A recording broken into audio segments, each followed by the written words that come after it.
in Chicago. Oh, That just, oh, And- now it's that this meeting is being recorded. Oh, Yeah. so just, that way we can play it for anyone. Watch what we say. okay.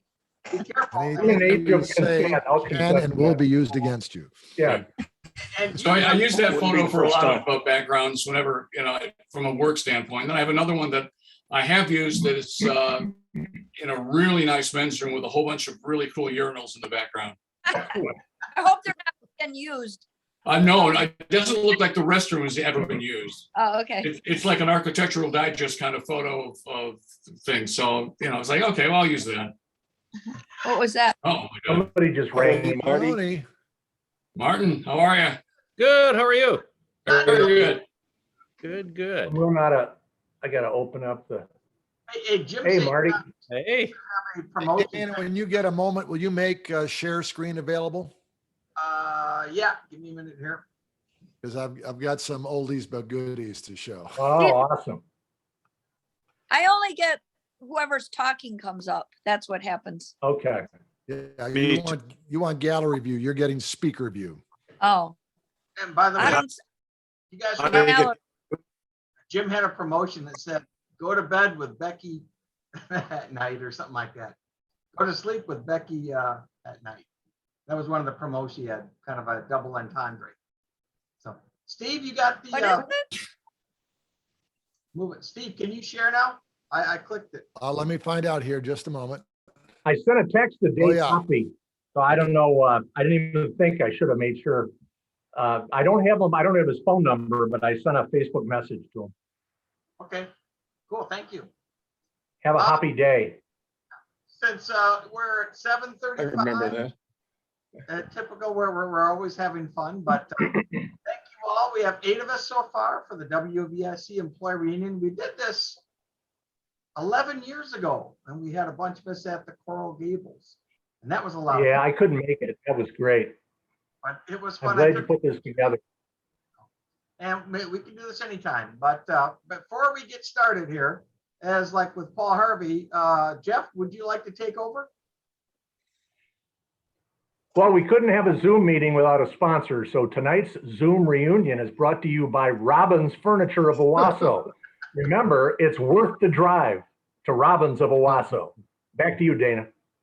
Actually, I'm going to turn it over to Dan. Dan's the one who, we had such a great conversation a week ago that he said, let's do this again. And I thought, hell, we got Zoom. Let's why not? So Dan, Very definition of blind leading the blind. Hey, I don't,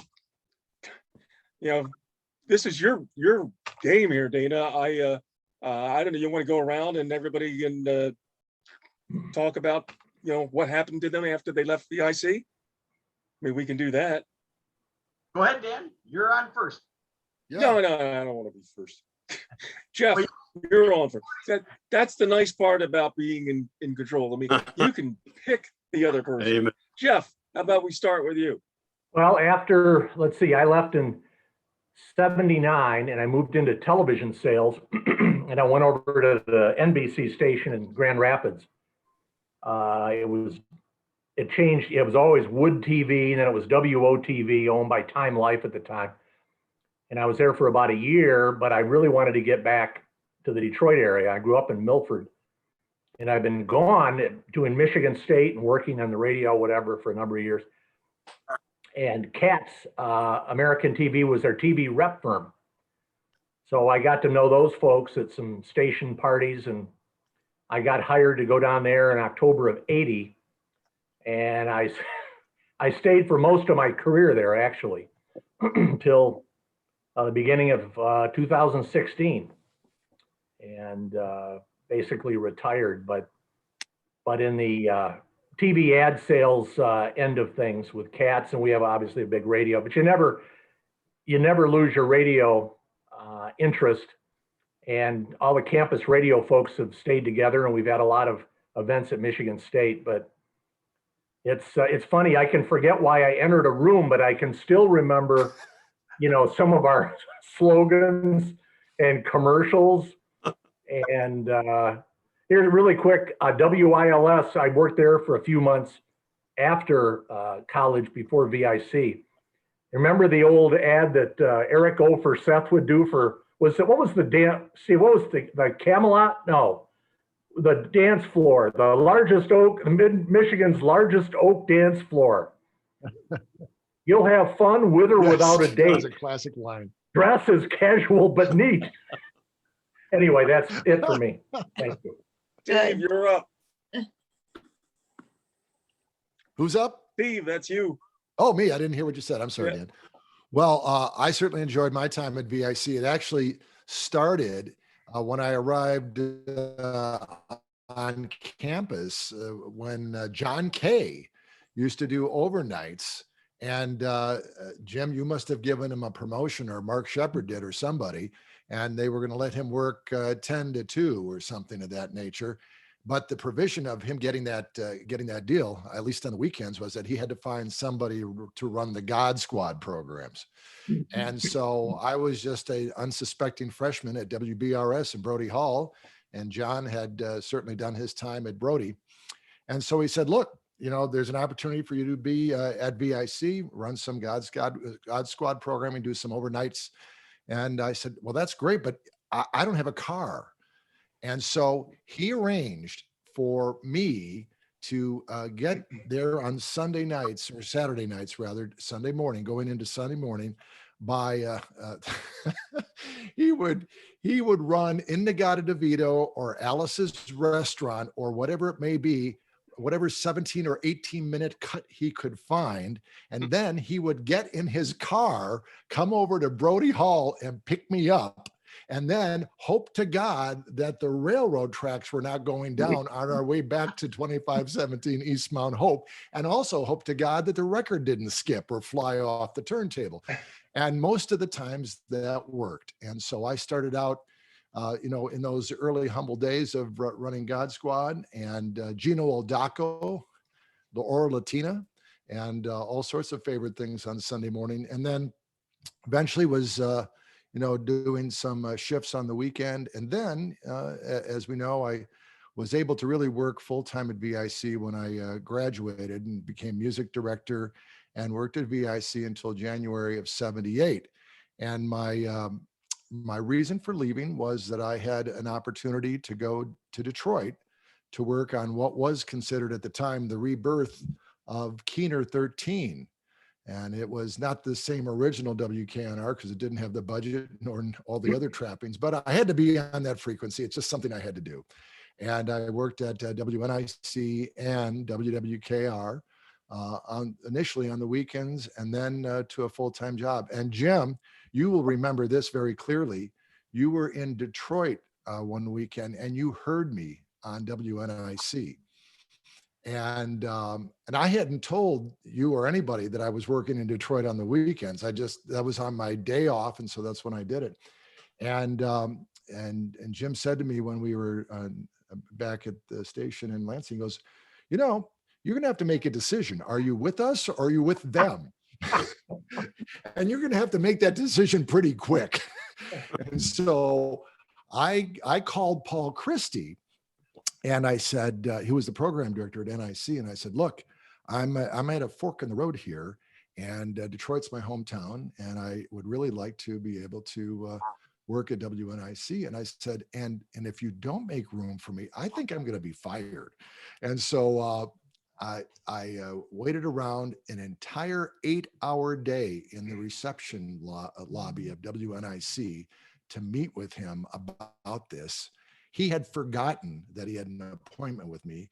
5:30, he comes to say goodnight to the receptionist. And I said, excuse me, I've been sitting here 8 hours and I don't intend to go home until you and I have a meeting and you hire me. And so that's what happened. And what you'll also enjoy was when I was first hired, I was working on the AM WWKR Keener 13, but also doing shifts on NIC. And more than a few times, I would say WVIC FM 100 and screw that up just because I was so used to saying VIC. But that was a great time. I enjoyed that. And then moved on to my first assignment as a program director at Golden West Broadcasters, Tower 92. And I was there from 79 through 82. Then Golden West decided they were going to flip the format to country, and we were all ceremoniously between opportunities. So I got a call from a station in Milwaukee who actually had heard about the fact that we were going to flip format before I had even had a chance to call my wife and tell her. And so they invited me to come to Milwaukee, and I accepted their offer, and I worked at WZUU in Milwaukee, started there as an operations guy. And then through a change of managers, I became the general manager of the station when I was 28 years old, and managed that station until Mulwright sold it a few years later. And then thinking I wanted to come back to WNIC, there was an opening there for a general manager. I applied for it, but by the time I got through the people making the decisions, the announcement had already been made. They had hired somebody else. So I was getting a sorry, Charlie call from the fellow who I had made contact with. And I said, well, thanks very much. I appreciate that. And he goes, well, we do have a general manager opportunity in the company. I said, well, where's that? And they said, well, it's in Fort Wayne, Indiana. I said, oh, well, that's real. I wasn't really thinking about Fort Wayne unless it was like a station like a WOWO or something. He goes, it is WOWO. And I said, oh, I'll talk to you about that.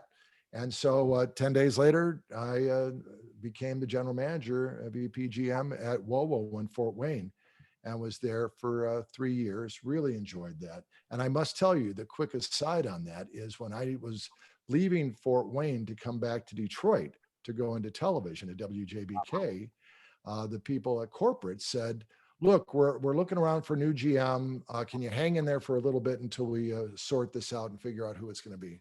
I said, sure. So about 2 weeks later, they called me back and they said, we have a guy.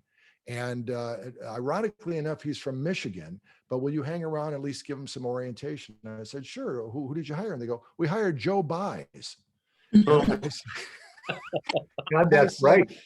I said, yeah, that will be fun. It's kind of like child is father to the man. All of a sudden, the disc jockey from VIC is giving orientation to Joe Buys, an experienced GM. So Joe took over in my role at WOWO, and I moved up to Detroit to television. Jeff was already in television. I was at WJBK as the director of marketing, and I joined them. Let's see when that would have been. That was in 88. In fall of 88, and stayed through 96. And I was enjoying myself, minding my own business, having a great time. And then I got a call that just kind of transformed my life. And a gentleman who I had been working with, representing WNIC, the general manager at NIC, a fellow by the name of John Fulham, I had been working with, trade agreements that we were doing between the TV station, other promotions we were doing between WJBK and NIC. And he called me up one day and he said, look, he says, I'm going to tell you something confidential. I've just been recruited to go to New York to run Z100. And he says, I've been charged to find my successor.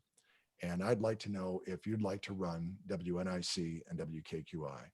Well, anybody who knows my life story about Keener and the fact that NIC was the successor station knows that this was like being able to find the Holy Grail and go back to the promised land. And it was so thrilling for me. I have to tell you, we were on 15001 Michigan Avenue, a storied, wonderful address of great radio. And to come back, having been a jock at NIC and Keener, years before, about 8 years before, to come back as general manager, it was a dream come true. And I told the people, my staff, on my first staff meeting that day, I said, you know what, we are going to do some great things here. This station already has a wonderful history, very well respected, but we are going to take this station to new heights. And I said, you don't understand how important this is to me. I have wanted to work in this building and to run the radio station in this building all of my life. And I consider this a rare privilege to be here and to, be on the shoulders of giants that made it the great station that it was. So fortunately, we did have a great run there. I was there 6 years. And from 98 to 2002, We were the top rated station in Detroit, beating all stations. And from 98 through 2001, we were the top revenue station in Detroit, beating all stations, JRJ, you name it. And that revenue record and that ratings record has never been surpassed since that time. So that is one of my points of pride during my time at WNIC. And then I eventually became not only the NIC GM and KQI, became the executive for the entire cluster of the 7 Clear Channel stations. So that was a fun highlight of my career. Then, I'm sorry I had so many stops, but then I got, there was a change in disposition at Clear Channel Corporate. They decided they wanted to bring in all of the people that worked for them previously. So all of us in the top 10 markets were given our walking papers, but at least they were gilded with good exit terms. So I was okay about that. I put in my resume to someone who told me about an opportunity. I was hired by AOL. And I went down to Columbus, Ohio, and I ran one of their divisions, which included what they call the web publishing group. So things like MapQuest was one of my responsibilities, and AOL dial-up and the conversion to Roadrunner broadband, all those sorts of things. And primarily, I had 150 staff, and we were responsible for Netscape.com. And we had 45 million uniques a month coming to Netscape. So it was like running an entertainment division, because we had our own staff producing news and entertainment features and so on and so forth. And then about a year later, CBS Radio in Detroit called and they said, we have an opportunity. We want you back in Detroit. Most of your staff that you left behind at Clear Channel has now joined CBS and they'd like you to come. So I became the GM of the music FMs, and that was WOMC, where Dick Purton was already installed and very successful, and WYCD, the country station, which was owning the country marketplace, and Smooth Jazz, V98.7. So that was a great assignment. I enjoyed that quite a bit, and I still have a very strong bond and friendship with Dick Purton. Then, and the stop where I've been for the longest time, since 2006, I was recruited to Michigan Radio, WUOM, at the University of Michigan. That's the NPR news and information station owned by UOM. And we have transmitters also serving the markets of Grand Rapids and Flint and Port Huron, and pretty soon Lansing will also be on our docket. So I have been the executive director and general manager at Michigan Radio for 16 years now. So I've spent most of my career on the general management side, but I still get some time in the sandbox. They let me go on for pledge drives and ask for money. And then I do fun things with Detroit Public TV. Last fall, I was the host of a documentary on Robin Seymour's life, Rockin' Robin Seymour. And so that was on Detroit Public TV, and that was fun. I knew Robin, had a great chance to interact with him. And it was just great fun to be part of the documentary that we worked on for that. So that is that. There's been lots of fun stories in between all that, and I went longer than I should have. But you know, I can't hold a job, so there are a lot of places to tell you where I was. Okay, we're out of time. We'll see you next time. Yeah. Steve, That's great. You moved from place to place. I mean, you had kids at the time too? Yeah. Well, you remember Ryan. I remember you. Yeah, I actually was trying to find that picture before tonight, Dan. Well, we went out to see Dan, and it was in Mechanicsville. Mechanicsburg. Yeah, it's just across from Harrisburg. Yeah, across from Harrisburg. We went out to see you probably like in 1981 or something like that. And I have a picture of my son Ryan, who was 1 or 1.5 at that time, with Dan in front of the Ryan store. The Ryan store. I said, "Oh, I can't pass this up." And so we had a great time. Dan gave us a tour of Gettysburg, and we did other things that day. And really, I think, Dan, isn't that the last time that I saw you in person? I think so. Yeah. So yeah. Here we are, many years later. You and the only other person from VIC, I think, that came down was the sweep. Believe it or not. Dick Yeah. Hey, what was What's Dick's his last last name, Steve? We were trying to remember. Dick Andrews? Dick Andrews. Andrews. Yeah. Okay. Like, we knew Dick, we couldn't think of the last name. Well, St. John, you'll remember this when the sweep would go on vacation. One of the panics was who's going to take out the garbage and vacuum the control room and stuff like that. And I was just a fledgling poor guy making disc jockey money, so I used to cover for the sweep in the evenings when he would go on vacation. I would get out the vacuum and I would empty the garbage during my shift from 6 to 10 at night between long record breaks. And back upstairs and downstairs and everything else, and it made me a couple shekels. But he was a hoot. What a character he was! Oh, he was. Oh yeah. Is he still with us? No, Dana said he just passed. Was it? I thought that he died a couple of years ago. Somebody, you might know him, Rick Mills. He's up at the newspaper in Central Michigan, Mount Pleasant. But he knew the sweep, and he sent me a notice that unfortunately he died. Okay. Well, he was a fun character. I always enjoyed him. He was a character. I remember he always knew the down low of what was going on. Yeah. And if he didn't know it, he would read people's stuff on the desk to figure it out. I can certainly relate to your affinity for WKNR, because during our roommate days, if you recall, you raved about Keener and I about FIL. That was my Keener in Philadelphia. Well, another question I want to ask you: does anybody know whatever happened to John Kay? That is one of the great mysteries of life. I have tried to find him on multiple locations. Is that his real name, Steve? John Kowaleski. Oh, that's right. ESKI. I'd last had contact with him when I think I was at NIC as a jock. So, that was really quite a long time ago, 78, 79.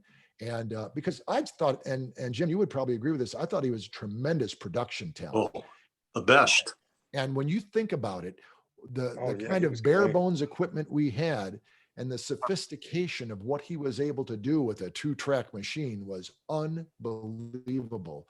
And I admired him for that. And I frankly was trying to search him out to see if I could bring him in to do production for us. But he lived in Livonia when I last knew of him, but I have not been able to put a finger on where he is. I'd love to get in touch with him again. He was great. You He and Yeah. I recall my days at WVRS. He and John Hanley started that class Yes. that got us our FCC third class license down in Detroit. And I don't know if you were you probably already had yours, Steve. I had mine. Yeah, I think you had yours when you were 5, didn't you? Yeah. I had someone drive me to the FCC. Anyway, I remember Mark Bayshore went down with me and a number of others.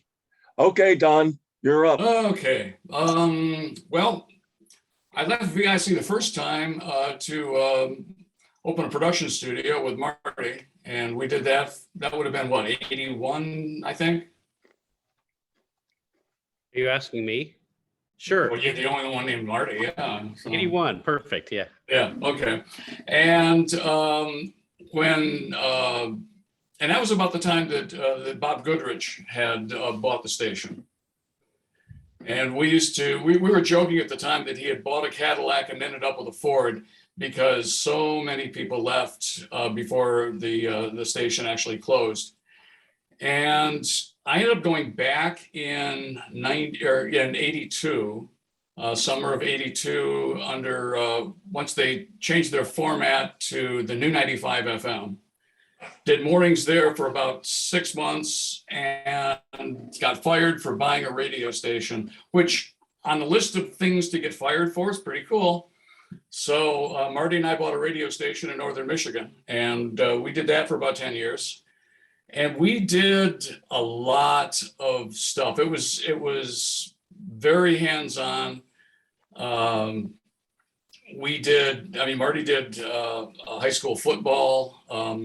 I stood on the sidelines with a wireless mic. Did a play-by-play, I guess, for a ski race, a cross-country ski race, hanging out of the AAA safety copter, which was not safe. Did a talk show and was a jock, and we actually made money, which was nice. And I'm just trying to think. We did that for about 10 years, and then the Russians decided they didn't want to fight with us anymore. So our peace dividend was they closed our local Air Force base, which took about 8,500 jobs out of a county that had, or 8,500 people out of a county that had about 35,000 in it. That was Kinchlow? No, Wordsmith. Wordsmith. Yeah, right. That's right. Yeah, and the Air Force was great. I mean, they were really good neighbors. They were good folks. I had talked with people that had military facilities in their in their communities before, and they said, the Air Force is great because it's like a college that people are paid to go to. Marine base, they have a lot of fights. I can see that, but we had a really good relationship with folks on the base. And in '93 we ended up selling the radio station because it was either that or I'll start eating each other, and that was really a bad thing. So although I probably would have tasted just fine. And I went to work at one more radio station after that and decided that, when you've had a chance to drive the train and run the candy store for 10 years, and then you work for somebody who's an absolute ass, you decide maybe you could be broadcasting adjacent. So I ended up working at Audio Broadcast Group in the Grand Rapids. I mean, the station I was at after I left our station, WVIC, was in Texas. And nobody in the family liked Texas. I didn't like Texas. It was great to get back to Michigan. So hung out in Grand Rapids for a while. Then went to work for an automation company down in the Farmington Hills. Did that for. Whoa. Let's not just call it an automation company. It all depends on how you got in and how you got out, Steve. We're just going to call it an automation company. All right. I have other stories about that, but we'll defer those to later. I do too, but I had to sign a document that says I can't talk about most of the stories. Non-disparity. Yeah. Suffice it to say that the radio station in Texas I worked at was not the craziest outfit I ever worked for. No, it was they did automation for radio, and also did digital audio playback for television. And during that period of time, I had a chance to call on and sell systems to a lot of radio stations, but also go to Saturday Night Live, and where we sold a system, and ESPN in Bristol. I've sat in the control room during Good Morning America. It was pretty cool. There were some very cool aspects of it. But when I left there, I went to work for Broadcast Electronics for about 5 years and figured, okay, well, I'm going to hang on this until I retire in another 5 or 6 years. And then I was approached by a German company named Roden Schwartz, who I maybe had vaguely heard of as manufacturer of test equipment. But they were by far the biggest company I've ever worked for. It's a $2 billion company with about 11,000 employees. They primarily make test equipment and very high-end communications gear. They also make television transmitters, which they didn't need me for. But radio was something that they did outside the US that they hadn't really sold any in the United States. So I was hired in 2017 to head up to be the radio presence in the US, and did that for about 4 years. And it was just, it was fun, but the pandemic took a lot of the fun out of it. I flew, in 2019, I flew 100,000 miles.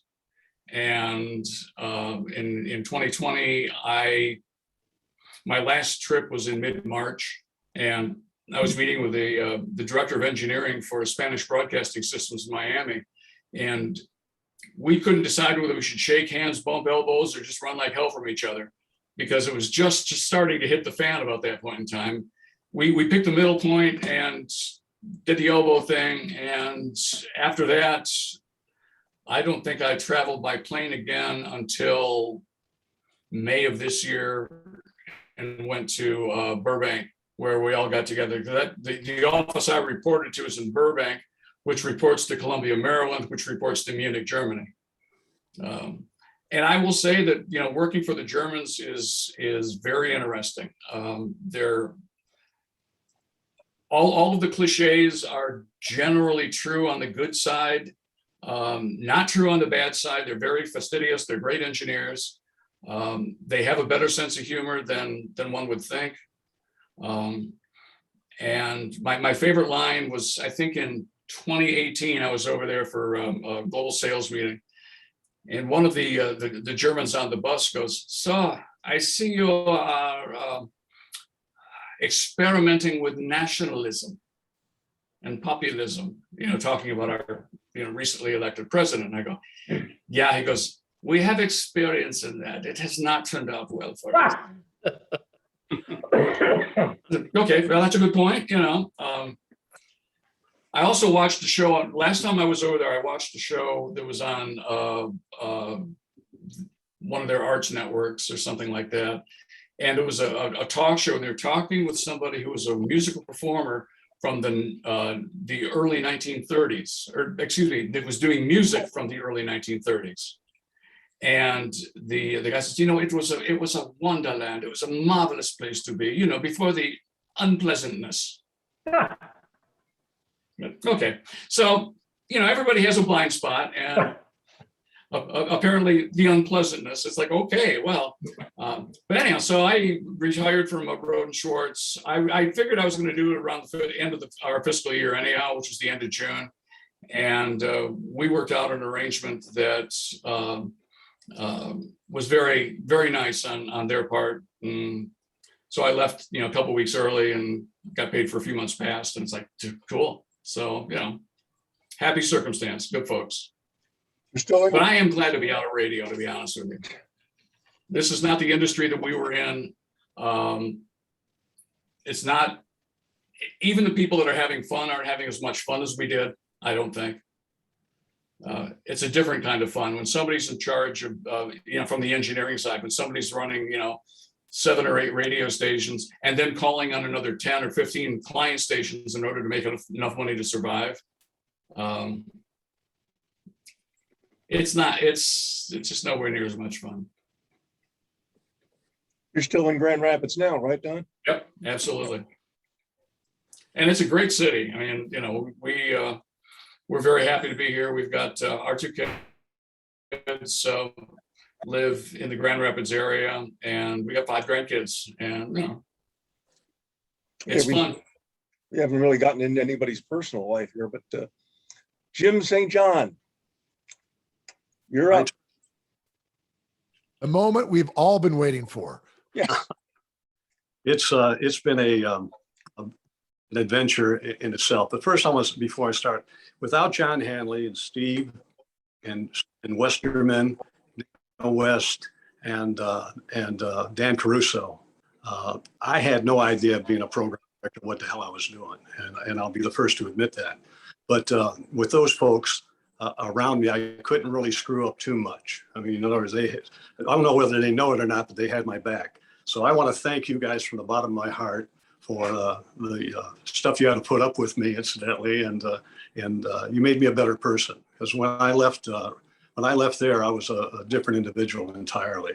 I left after Goodrich bought the radio station, and he said, I want to be WJR. I said, you realize WJR comes into this market, don't you? How are you going to be WJR when they're already here?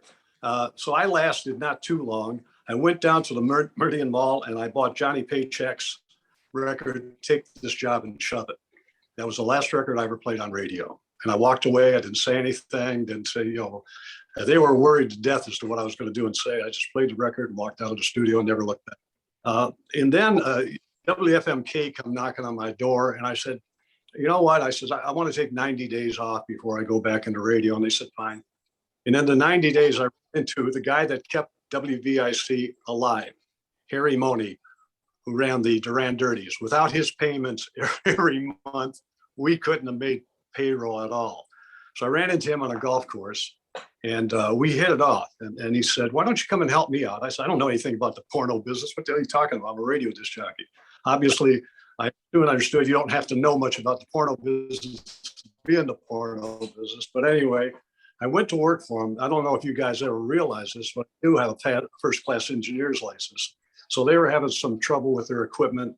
I went down and looked it over and helped them out. And he said, "Well, I want you to do some other things for me." And one thing led to another, And I was working in the back on some projectors that he had. And Steve Coleman, who worked with him, and I said, "What the hell are you doing here? You're a radio jockey. You're in the back of this shop fixing things." I said, "I'm going to run the company someday." The next day I came in, he had a plastic phone put up right next to where I worked, put a plastic phone up there. So, "Well, if you're going to run the company, you're going to need this phone." So he laughed. And 2 years later, Steve Coleman come up to me and says, "You told me you were going to run the company, and you did." So I started running the porno business. I was in there for several years. And then we got the strip club business, Deja Vu. I bought the first Deja Vu in Washington, Seattle, Washington, for $45,000. The signs, 25 beautiful girls and 3 ugly ones. I went in and bought it for $45,000. That was a start. So I come back and I said, "Harry, we just bought this thing." He said, "Well, let's go out and see what we bought." And we went out, looked it over. I said, I can duplicate this. And we had probably 6 theaters in Michigan. The theater business was down and out because of the VHS business was booming at that time. So I converted 6 theaters into Deja Vus.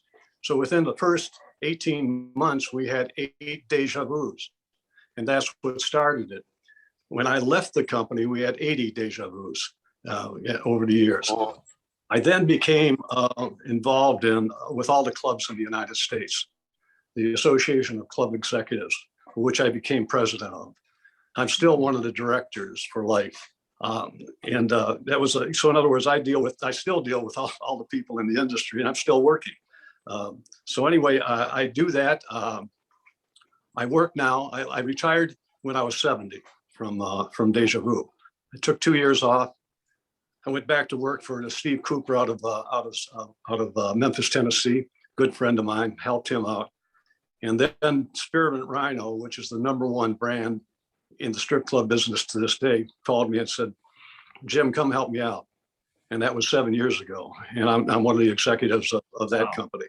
I was inducted into the Titty Bar Hall of Fame in 2007. And I always look at that as an accomplishment. I called my daughter up. I said, "You're really going to be proud of your dad." She says, "Why, Dad?" I said, "I've just been inducted into the Titty Bar Hall of Fame." He says, only you would do that. So I get that. I still work for Spearmint Rhino. In fact, I'm working on 3 projects now, one in New York, one right near Green Bay Stadium, and one in Tampa, Florida. So acquisitions, I buy all the clubs for them. I go through, since I've been in the business so long, our biggest problem is getting licensing and so forth. So I'm an expert at that. And, I enjoyed it. I never missed radio one day. The day I walked out of that studio, I never looked back. I never thought about it. I didn't want to be back in it. So I didn't miss it. But I tell you what, if it wasn't for you guys sitting there, it would have been a tough hole for me. But I remember I took a leave of absence, and Steve was running the company. When I come back, he was the most unhappy person on earth. "You come back, we don't need you."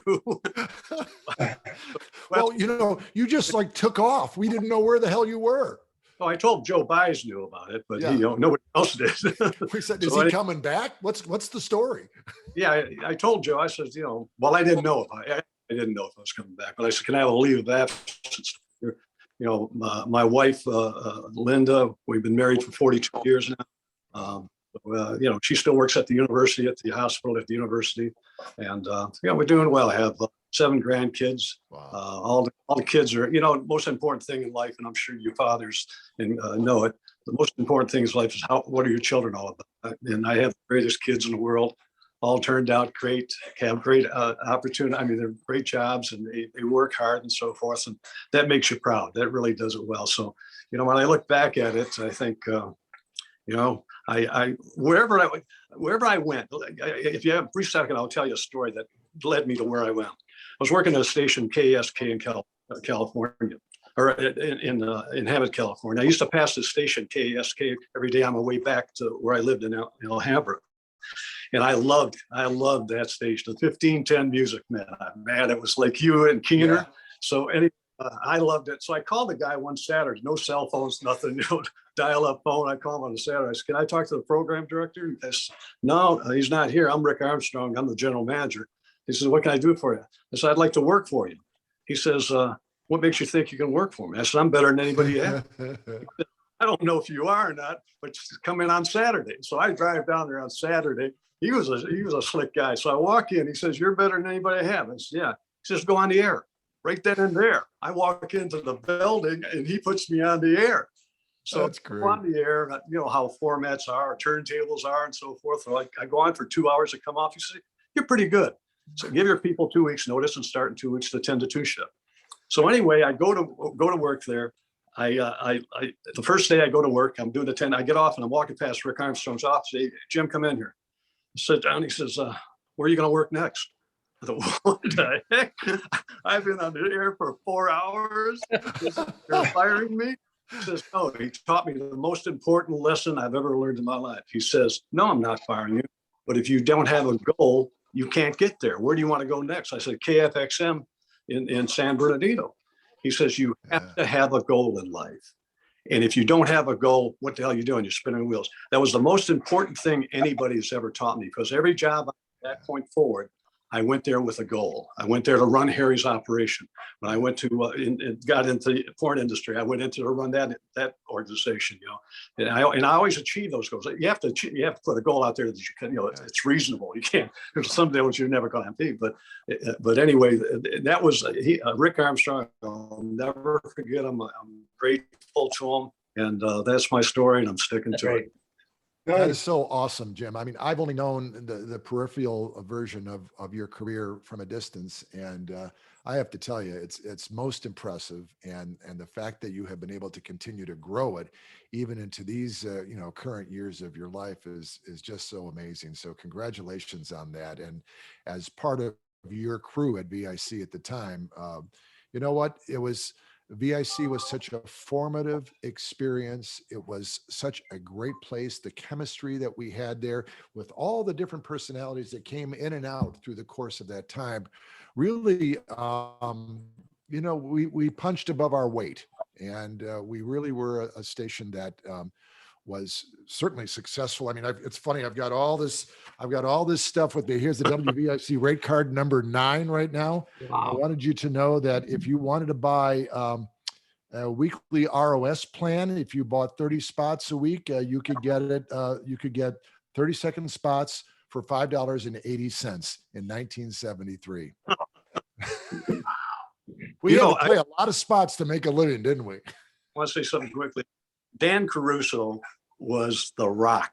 I mean, all I had to do was come up with a little idea and go to Dan Caruso, and it was like the magic man. I mean, he just, boom, he would come up with, and I'd sit there shaking my head, say, I'm going to take credit for this, don't you? But he really did things that were we did that record together. I'll never forget that. But if you just gave him an idea, it was just, he made it happen. So like I say, there were some great people there, and Dan, I couldn't have done it without Dana either, because he was that guy running that board all the time. And I was 15 minutes away on my last record. He had all that tape stuff. I was home by the time my program ended. I got to tell you, Jim, if it wasn't for you, I wouldn't have been at VIC. I don't know how many of you guys remember an Errol. He was the consultant. Errol Kaufman. And you remember him, Jim? Yeah, I do. I'm still trying to forget him. Yeah, he was just not a real fun, friendly person. And I'm not sure what he had out for me, but he did. He seemed to have it out for me. And he had me doing these shifts from like 8 a.m. until midnight. And I just got sick of it. And the other thing is he had a system, a format for commercials. I don't know if you guys recall this. You had to have your national spot first. You had to hide the the crappy spot in the middle, and then a locally produced, well-produced spot that was okay to have third. So you had to have them in that order. But you also had to have a music ending spot with a voice open spot following it, and vice versa. If it ended with a voice, then the next spot should open with music. And I remember it was a struggle. I mean, you had to try and get your national spots in the right spot. They would give you, they put all the commercials on the log for that hour, and then you arrange them. And I'll never forget, it was a nightmare. I couldn't, it was just impossible to do. You're right. He Well- wanted us to segue commercials. Yeah. Yes, exactly. You know? Yeah. And And I remember I was on the air and he called me up and chewed me out. And I thought to myself, what kind of asshole calls a disc jockey while they're on the air and gives them that kind of grief? It can destroy you. So I just decided, that's it. I'm not putting up with this asshole. So I gave him my 2 weeks resignation. And the following week, he had me scheduled again from like 8 a.m. to midnight.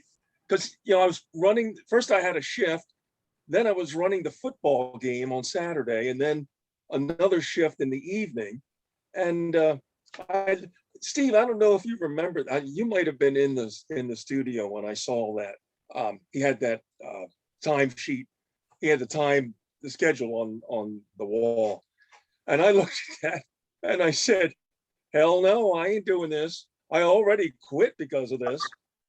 So I called Errol. I think he lived in Flint. yeah, And I got his answering machine. And I said, Errol, this is Dan. I just saw your schedule. I'm not doing that. I'll do the morning shift. Maybe I'll run the football game. I'm not doing 12 hours again. That's why I quit. Well, he picked up the phone while the recording was being made. And he said, what are you talking about? You're not going to do. I said, this is the reason why I quit. I'm not doing this. And he said, Dan, you're all I got. And I said, Earl, I'm not the one who's getting people fired, who's forcing them to quit. You're the one who's doing that. This is your problem. He hung up the phone. I know he was really ticked.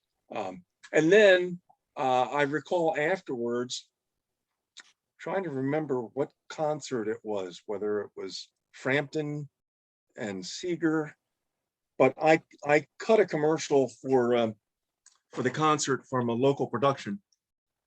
I'm getting my production companies confused now between Harrisburg and Lansing, but I know it was a local production company up there, and they were running on all the stations.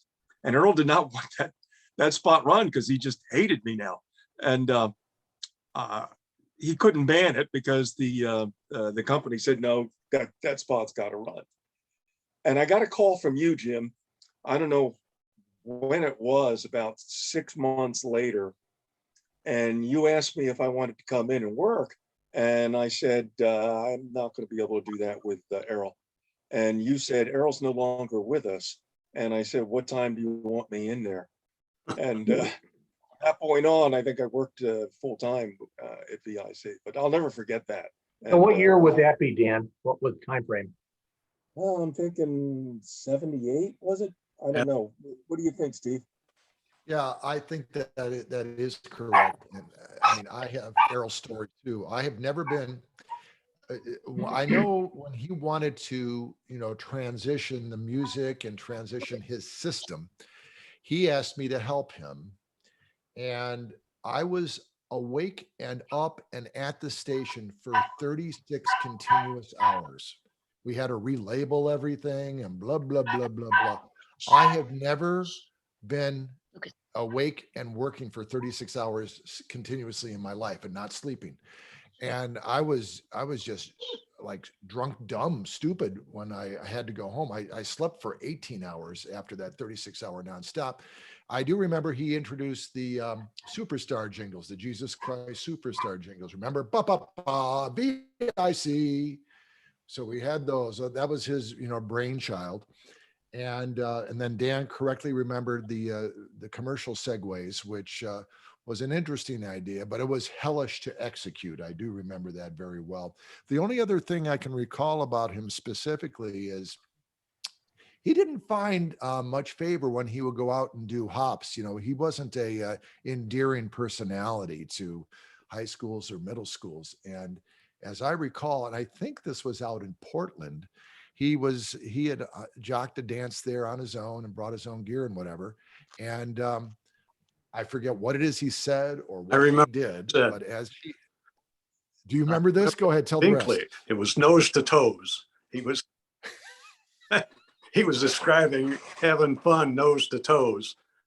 And those little kids out there said, wait a minute, time out. St. John's in the porn business, not you. Well, now, Steve, what would the time frame then for Errol Kaufman? He was at the station. You know, it's I guess like Dan says, it's the time you want to forget. It had to be who, first of all, who hired him? Did Joe hire him? Joe hired him. Okay. Yeah. This was probably around the time where I was getting ready to go to Detroit. So I think it was could it be end of 77, something like that? Or I was there and I'm just trying to remember. Okay. I was just going to say, the thing I do recall, whatever school he was at, I want to say it was Portland for some reason. That's where Lori, my wife, taught. When he was exiting and he was driving off, I forget, he had some kind of foreign car that was kind of slick in his mind. Somebody took one of those 30-gallon barrels and just threw it at his rear windshield and shattered the entire thing. I remember So that now. I remember he was you not a telling me. fond personality that night in, I think it was Portland, but good Lord. Yeah. Oh, look who's showing up. JJ Duling coming in the door. Yeah. Dan, why don't you tell us your story? You have an incredible life story. Oh, well, Becky, you're up. I'm the one who's in control here, Steve. All right. Have Have it your what's way. going on with you, Becky, since you left. But it was so good to find everybody on Facebook. That was like in the last 5 years where I found Dan. I found even Danny Stewart. I never hear from him. I see Dan's post, Dana. But what I came from Benton Harbor and Michigan State in 1976. So I left, I was at a station, WSJM, and I got the job at WVIC running Casey Kasem. So I think Peter Carey, I sat in and he taught me, everything was on albums. We went over it, but the first day that it was, I did it by myself. I get there and there's 1A, 1B, and then 2. Do I go 1A, 2A? And whatever I did, I was just, instead of putting it in queue and listening, I just took a guess and I skipped 10 songs. And that was my first week at WVIC. And I remember we had a jock meeting and I'm nervous. We had our jock meeting. And I remember Jim said to me, we're done with the meeting. And he goes, and what the hell happened to Casey Kasem? I was so nervous. It was my first week there. I didn't know what to say. And I don't know who, I think it was Scott. Scott said, she did fine. Casey just forgot how to count. So everybody, and I was I go, oh, I'm going to be fired. But I was there doing that. And it was like, everything was going fine. And I don't know who left. The late night person left, which I don't even know who it was. And I was offered midnight to 6 a.m. But this was my senior year. My parents didn't want me. They go, how can you go to class and work? So I kept assuring them I could do it. And I said, my degree is TV and radio. I don't have a lot of hard courses. So I got off at 6 a.m. from the station. My first class, 8 a.m., was history of the modern Middle East. And the key was to stay awake. If I fell asleep on the couch, then, and I could never understand the instructor. He had this really thick accent, but I made it through. And I loved now it disappeared. The picture. Am I still on? You're on. Oh, okay. Because I went to like a little white box there, but anyhow, of the 3 stations I worked at, WVIC and everybody I worked with was my favorite. But I think I got a call from Steve, and I had never heard of Keener 13. He said, why don't you come up here? Why don't you interview? And I'm not from the Detroit area, so I didn't know. So I went to interviewed. I think I interviewed with Jim Harper, Yeah. and I got a late night shift there, but it was AM, it was an AM, which I probably should have stuck with the FM in East Lansing. But I had been dating someone from Michigan State, Jay, and he wanted me to take the job because he's from Oak Park. And so actually before my apartment was ready, I actually stayed with Steve and his wife a couple days. Do you Yeah. remember? I don't know if you remember. Absolutely. On 8514 Sanford in Westland. Yeah. I actually stayed there for days. And then my apartment in Ferndale was ready. And I don't even think I made it a year. And it was hard to bring back the AM station. And I think you had left. And I actually did something at Tower 92. I don't remember what I did there. Yeah, I brought you on to Tower 92 also. and Right. You did a shift for me. I forget what time it was. Yeah, I don't know. I did a little bit there, but then I don't even know what happened or why I left or it's been too many years. I'm on what is it? Medicare when you're 65. Yeah, Medicare. So then I was my unemployment's about to run out, and I decided I wanted to go into TV production. So I interviewed at Channel 50, and I'm just putting my resume everywhere. I finally got an interview at WXON, Channel 20. And I went in and I met with the owner, Mr. Johnson. I'm telling him I want to run camera. I want to be in production. And he goes, well, we don't have any openings there. How about sales? And I knew nothing about sales. And but I needed a job. I said, I took the job. 3 months go by. I have no sales. Every day I said, they're going to fire me. I finally, after 3 months, I got on my first account. You'll never forget when you sign your first account. It was Herman's Plastic Covers, where they put the plastic stuff on your couch, the plastic that your grandmother had. So he takes $1,000 order, runs about 3 or 4 commercials, calls me up, said, I didn't get one phone call, cancel my order. So, but I don't know how I stuck it out. I stayed there 18 years. So then I thought, I thought I'll get a specialty. I went into attorneys.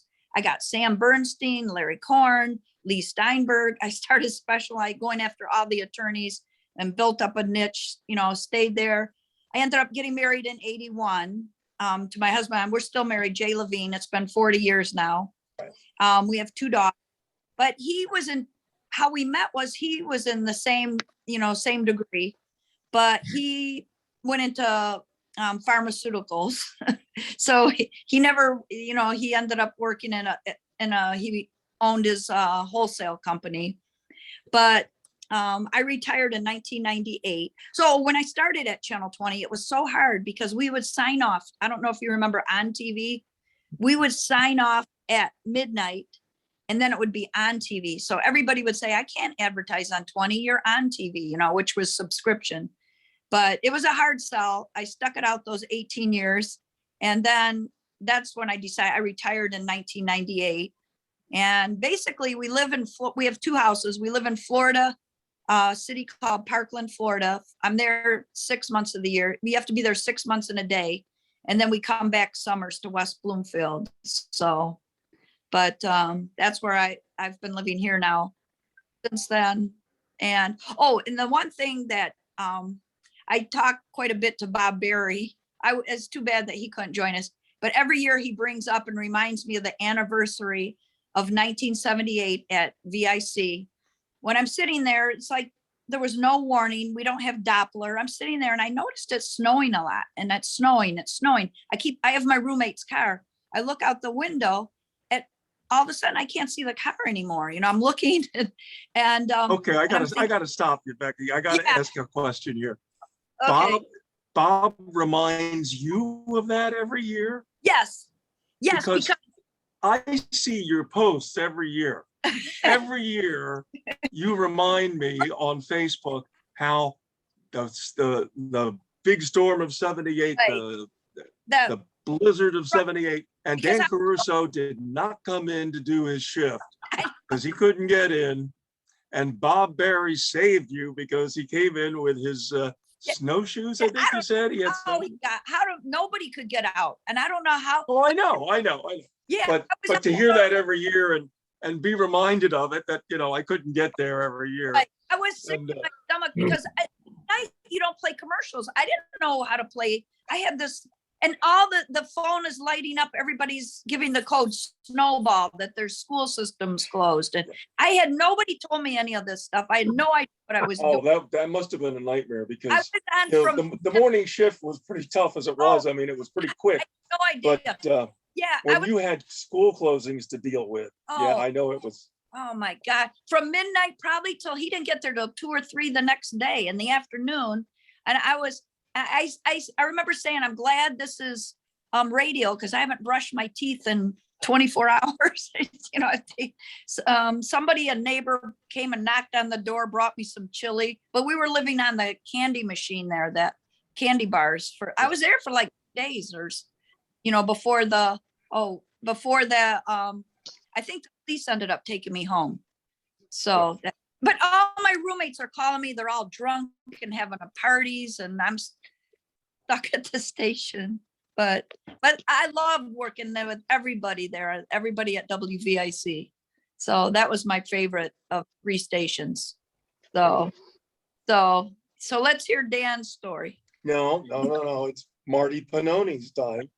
Oh, okay. We know a little bit about Marty from Don, but fill us in on the rest of the details, Marty. Sure, and it's great to see everybody again. This is fabulous. As Don said, I worked at VIC. I was essentially part-time. I did a little bit of fill-in. And then we bought a radio station because we were so much smarter than anybody that ever owned or operated a station, of course. And we found a station that was failing, and it was nothing down and take over payments. What a great opportunity. But we really made it a success out of it. We did some amazing things in a small town. I mean, we came in with the idea we're going to have hopefully a Lansing quality station in Tawa City, Michigan, on the shoreline. We did, as Don mentioned, we did some broadcasts such as start to finish coverage of a cross-country ski race, of a triathlon, putting people up in a helicopter.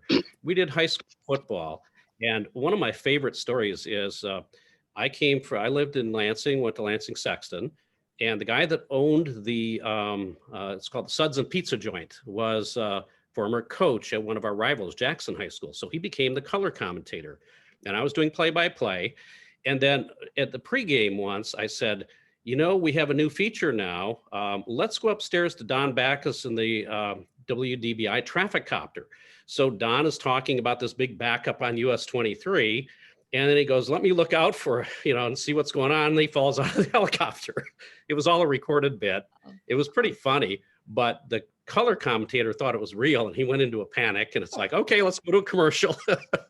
So that was a lot of fun. After that, I took a different turn. I went into the advertising business. I had learned a lot at our radio station, including accounting. I did payroll.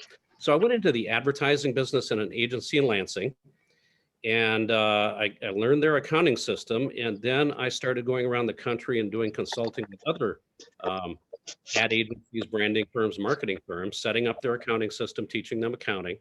Then I had a stint at Lansing Community College, which was media director. So I had a kind of an attachment there with WLNZ. And then eventually one of my clients here in Columbus, Ohio, called me and said, will you come and work for us as our finance director? And it's like, sure, I just got divorced. Why not? I'll move down to Columbus. And so I eventually became our CFO. We grew it from a 20-person company to over 100 people. So I became chief financial officer, somehow pretended I knew enough about information. I became the CIO as well. And about 12 years ago, met my current wife. We've been married 10 years, and she was just retired as CIO at Huntington Bank. So we've got a bunch of grandkids. I can't even keep count. I just found out today that my son and daughter-in-law, they are pregnant for their 4th child now. So we have another one coming, and it's just been a great career, great opportunity. I retired from the agency. It was called Ology here in Columbus. I retired about 4 years ago. Then I got a call out of the blue from our CPA firm saying, hey, I have a person here who really needs help. And so I ended up coming out of retirement and doing 2 years as a VP of finance for the parent company of Barbasol. So I learned a lot about shaving cream. And so that's just my story. I took a different detour, went into the finance side. live very happily here in Columbus and have, you know, a lot of grandkids, having a great time. Don, it's great to see you again. I really love what you've done with your master bedroom there. It looks really I can fabulous. show you another one. Marty, I was curious as to what the ad agency in Lansing was that you, It was Pace and Partners. I don't know if you remember them. They were a smaller firm. Dennis Pace owned it. They had one of their big accounts was the Visitors Bureau. Board of Water and Light was one of their accounts. It was a smaller firm, probably about 15 people. They were on the south side in Holt. Have a good story there too. We hired a bunch of new interns, and they all started at once. And when they came in, we told them we had a color-coded parking lot. And we had parked our cars, the red ones in one area, white in another, and we told them to go move their cars. And they did that for 3 days. And then one intern came in finally and said, "My mom says you're full of shit." It's like, yeah, you just won the prize. Okay, now you can go out back and move your cars. We had a lot of fun there. I love it. One more quick story. We had a new employee, salesperson, who had the audacity to go to Europe for 2 weeks. And so when she came back, we had all parked our cars across the street at the Kroger, so the parking lot's empty, and we had faked an IRS notice and put it on the door. So she comes in and looks, and you know, everything's been repossessed and the company's been closed down, and she's in panic because she just started working and doesn't have a job. And so we all, you know, came out of there and congratulated her and welcomed her back. And she said, "I almost had a heart attack." So we did a lot of fun things like that. That was in Lansing at Pace and Partners. Hey, Marty, I got a question. Sure. Go ahead. Your air name. We were talking about that earlier. Oh, this is, yeah, it was John W. Taylor. And the W didn't really stand for anything. So I asked St. John one time, I said, you know, can I be John Wango Taylor? And he says, "Why don't you just be Dick?" or something like that. It's like, okay, I guess the W will not be anything. It was just, you know, again, it was weekends and fill-ins, and had a great time working there. It was fabulous. Johnny Wad, you said. Johnny Watt. No. No, one other story, Jim, you may not remember this, but I was on Weekends once, and you came in with a toolbox, and you were fixing something. You said, "Pennoni, don't tell anybody I can do this, because they'll ask me to do it again." So whatever it was, we fixed it. So yeah, great place to work. Had a great time, and I was there until 80. What was it, on 83, 84 when we bought the Yeah, station? 83. Oh my God, look at this! Now you're in your bathroom. That's pretty cool. Yeah, that's my Architectural Digest urinals. Yeah. JJ Duling, I see your name, but I can't see you. I'm assuming you're with us. Yeah, I am limited because we just had a major thunderstorm roll through here and I have no power, but I finally got on and at least I got the audio.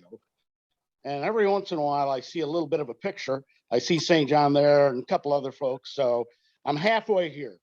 What city are you in? Because, Yeah, Like- I'm currently in Louisville, Kentucky. oh, okay. I just want to make sure the storm's not coming here because my dog. No, no. Okay. And yeah, so what do you want me to, what do you want? I missed the beginning of it, so I don't know what you're asking for each of us to do. Well, we're just kind of telling our story from the time we left the IC, It's a meeting of the Or- Liars okay. Club. during the IC period. Well, I remember how I started at VIC, and it's a pretty weird story, but I think a lot of you guys will get it. Here I am on my high school newspaper out in Holt, and I got an assignment to come in and interview the big boss at WVIC. And I go, okay, cool. So I set it up with Bob Sherman and come in and do the interview and everything like that. And he says, "Well, send me a copy of the paper when you print." I said, okay. And I sent it to him. And about 2 weeks later, I get a call, and it's from Chris McClure at WVIC. And we'd like to know if you'd like to come down and, you know, maybe be an intern here in the newsroom, which is everybody knew at the time was like an award-winning newsroom. And I go, I thought it was a buddy of mine spoofing me or something, but I go, okay. So I come down and fill out an application. He goes, "Well, we can start training you this weekend." And I'm like, already?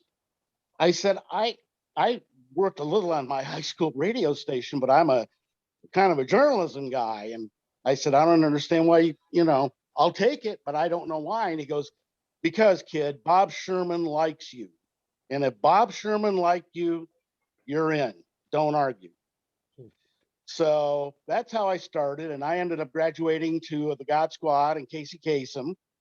And then I came back after my freshman year in college and worked the summer. And one of the funny stories, St. John, I don't know if he'll remember this, but so I'm running his board at the Big Red Music Machine at Shaheen Chevrolet one afternoon.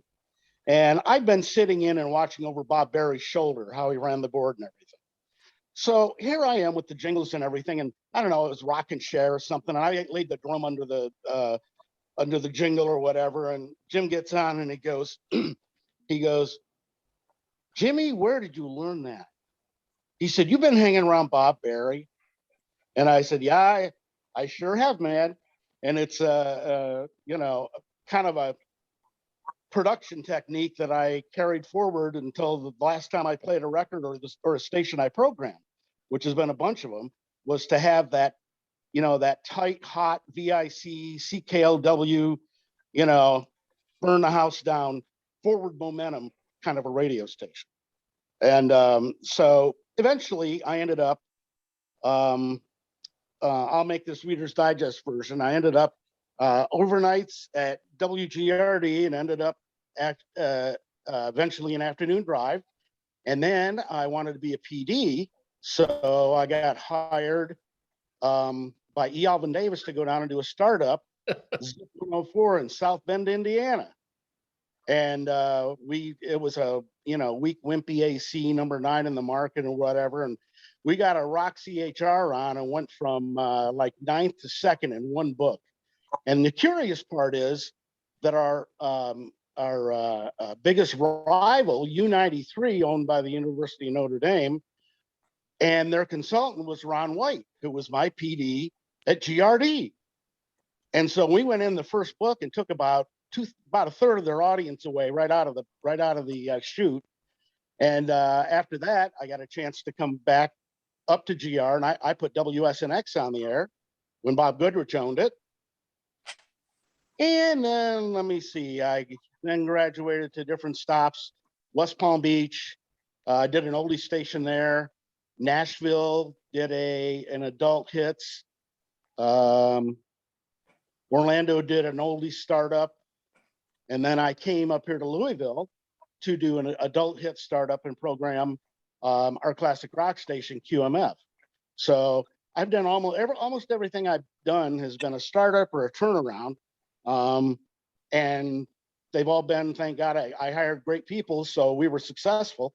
And so many of the things that I did throughout the years started out there on East Mount Hope. For many of us, yeah.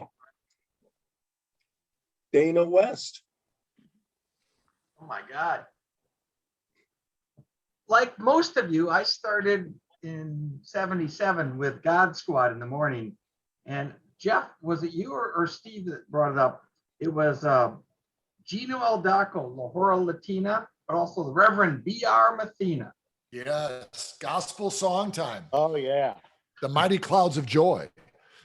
Well, wasn't the thing with Gino Aldaco, you used to have to, I remember at ILS, I think Scott had mentioned this, Reed, it was in Spanish, but he'd always try to slip sponsors in. He actually did. John Kay understood and monitored the show a couple different times. And we were supposed to have the log. He was supposed to tell us ahead of time what sponsors were going to be on his show. We would have it on the log and we would check it off as done when he would just give me the nod. And well, it turns out he was doing at least twice the amount of spots that he was actually telling us about. And John Kay monitored it, and I think he made Bob or Joe Buys aware of it, and that practice got changed. didn't stay on very long. But I will tell you quickly about B.R. Mathena, because Dana, you and I both worked with him. When I was there, B.R. Mathena was his own self-proclaimed reverend, and he had this show, The Gospel Song Time, and he was actually a very entertaining host and knew the music and knew the groups very well. But apparently he had some financial challenges. He owned a little furniture upholstery store or shop. And one morning, BR didn't show up on time. And that was not like him. He was always at the studio 15 minutes early. And the show starts, and I put on the first record, and I'm going, oh, I wonder where he is. And I had no phone number. I didn't know how to reach him. And about 10 minutes into the show, there's a knock on the door upstairs, because we were doing this in the basement, you know. And there's a knock on the door, and it's the Lansing police. And they're looking for B.R. Mathena. They have a warrant for him. And I don't know what the warrant is for. I guess it was none of my business. They weren't going to tell me, but they were planning to sit out in the parking lot until he showed up. Wow. So I just, the next time, and I didn't ask anybody's permission, the next time the record faded, I said, well, it's Reverend Steve this morning for BR, and he has blessed me with a number of good records we're going to share with you this hour. And I just played the same stuff that he normally played and tried to make things up as I go. He never showed up that shift. And I don't remember whether things got cured with the police or not, but that was a sterling memory of mine. But continue, Dana. I want to hear the rest of your VIC story. Well, you know, what's funny was that he also had a job, must have been, it didn't stop him because he was the head of security at the Lansing Mall. I went out one time and visited. So, but I graduated from Michigan State and moved to Colorado, lived there most of my life. I worked, since we're into radio stations or radio, I worked for Radio Shack for almost 20 years, one of their best managers. Won a lot of contests. I found something out, and Joe Buys will probably agree with me in this. You can't date your employees unless you marry them. Because my wife was one of my employees, and I won a trip. She can't go.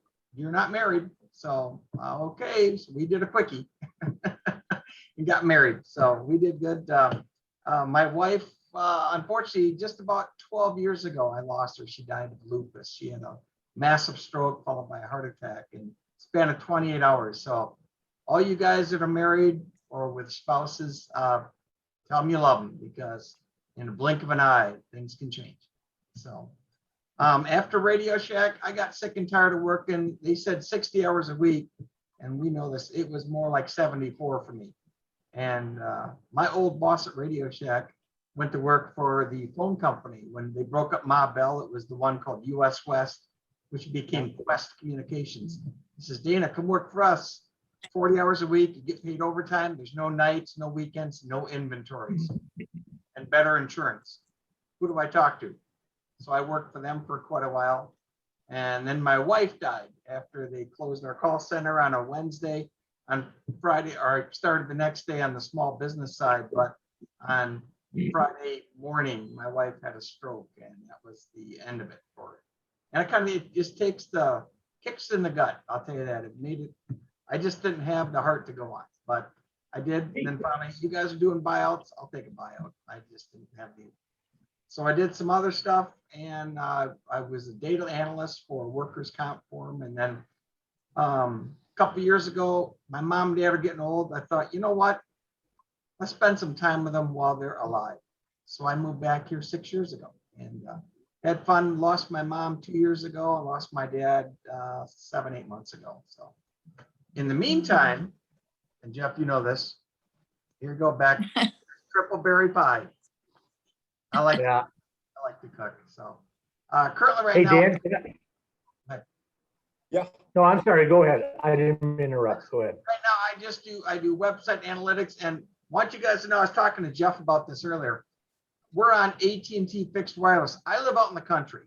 There's no internet anything other than dial-up.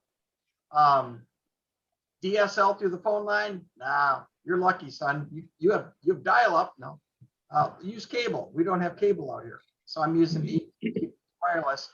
Yesterday, Elon Musk blessed me, and I now have Starlink internet. I know why it's a beta system, because I used it last night on a Zoom call. It dropped it 4 times. It's fast, 120 meg downloads, 20 up, but whoops, you're out of range of the satellites for a minute. So boom, there goes the call. So I switched back today until they get it more satellites up, but I'll keep tweaking with it. So I'm here in Eaton Rapids, Michigan, the only Eaton Rapids in the world. Jim and I, we hooked up on LinkedIn and we went out for lunch a couple of years ago, had a great time. So, and most of you we know via Facebook. So that's what's going on with me. And by the way, Dan, I want to, down the road, I want to just throw some names out. If you guys know what's going on with them or why they're not here, but Dave Hoppy, Jeff, you were talking about him.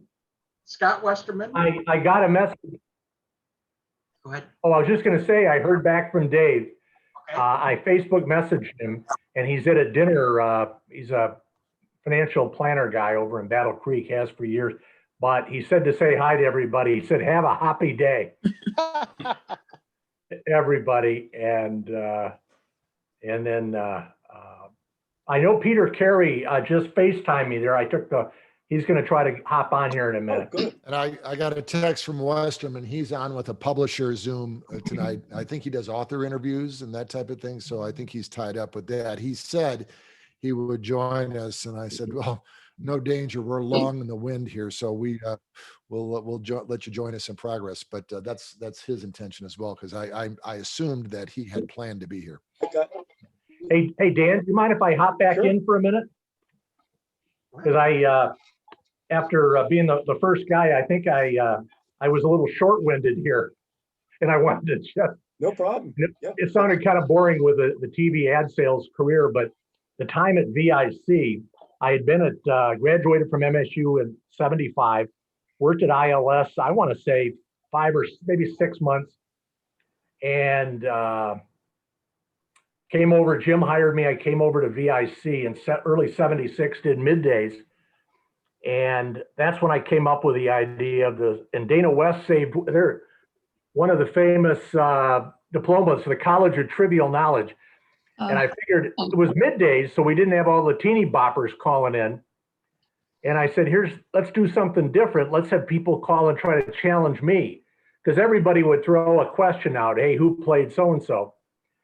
And that was a lot of fun because this is obviously long before the internet and Google. And people would call and they'd say, hey, we got a bet in the office. What was the first name of the skipper in Gilligan's Island and blah, blah, blah. One of the and then I record them and lay them over, intros and that kind of thing. The dirty little secret is you'd have about 20 questions that would come up constantly. What was Columbo's first name, which was Frank?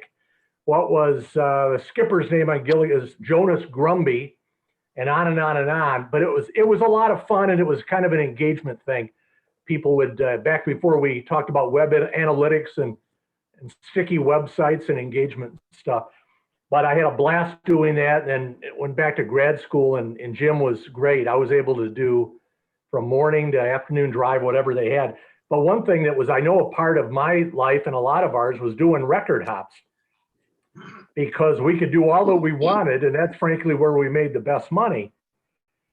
And it was crazy. I bought a pair of Electro Voice Eliminator 1 speakers, which were giant and on wheels. And I had an old Chevy, and I'd put them in. No, actually, I worked a deal out with a U-Haul dealer in Lansing, and I got like a volume discount if I rented every weekend. And as you guys know, you do hops all over the place. And it was always fun to, to do that and hear what, songs they were into. Real quick story, I'll never forget doing one way out in the boondocks someplace. And I can't remember where it was, somewhere in the Lansing, way out. And I showed up, I had them, they booked it and the whole bit. And it was like in a picnic shelter and they're all partying. And they said, oh man, we are so sorry. Somebody was supposed to cancel you and not come. Well, I'd driven all the hell way out there with the speakers, the whole bit. And these people were half in the bag, but they passed the hat. And they said, man, you can't be out here. So they passed the hat, came up with the money. And it was, but those were a hoot. And then the trivia, I used to do trivia nights, even after I left radio, went over to Grand Rapids at the NBC station. I started in the dorms, and they're almost like a record hop, but I would do that. And I got hired a lot by everything from fraternity houses to dorms to events like that. And I used to, one of the things I would do when I was at VIC is the Peanut Barrel had Sam Spiegel doing the trivia nights. And I started subbing for him because I used to win all these little wooden nickels they'd throw out for free beer. But it was a lot of fun. And but I just wanted to throw those in. But my time at Katz, which eventually was owned by the same company Steve worked for at Clear Channel at one point. But we were there. The company had we repped stations. I managed their big market division for almost 20 years. And we had a lot of fun with that. But you always have that radio bug, and all of the both commercial radio and college radio. You can still remember an awful lot of the stuff we did. It was a lot of fun, very creative, and it was a different business for sure. Thanks, Dan. I just sent a message to Patty Hanley, I guess it was 2 days ago. And I told her, please let John know I still have the original DJ system he built for me, the 2 turntable system, and it still works. It was back in, I don't know, 78, 79. But yeah, he was incredible. And certainly I remember doing the hops too, all those high school dances and whatnot. Peter Carey has joined us. Hey, I'm sorry, I need to take off, folks. It's great talking to all of you. I have another commitment, but thank you very much. This has been awesome. Good to see you. I warned everybody it was going to happen because you were only part-time even back then. See you, Marty. Take care. Take care, Bye. Marty. Marty. Peter, tell us what you've been up to since your days at VIC, Oh, and any stories from VIC. wow. I've been having all kinds of fun. I took my foundation from radio and jumped into the acting, television, theater world, and haven't looked back since. It's been great. Lots of voiceover too, so I can't complain. I see posts of different plays and different things that you're in the Detroit area. I assume that's where you're at now. Oh, I was in Detroit, and then 4 years ago we moved over to Lake Michigan. We're down in the southwest corner, closer to Chicago. Okay. Benton Harbor So- area. Works out that way. What's that? Benton Harbor area, maybe. We are south of Benton Harbor. We're closer to New Buffalo. Oh, okay. That's where my in-laws go for gambling. My old stomping ground. I'm from Benton Harbor. Oh, really? Here's my favorite Peter Carey story. I was doing mornings at VIC, and Pete was doing the 2 to 6. And sorry about that. I got to call you back. Sorry. Are you taking requests or what? The Dan Caruso hotline at 487-5986. Hi, Doctor. Can't believe you remember that. Anyway, I was doing mornings, and Pete did the overnights at that time. He'd come in, or rather I'd come in and he's wrapping up. And I remember coming in one morning, and I think Jim had offered me a job, a DJ job for Stevie Wonder, who was throwing a birthday party for his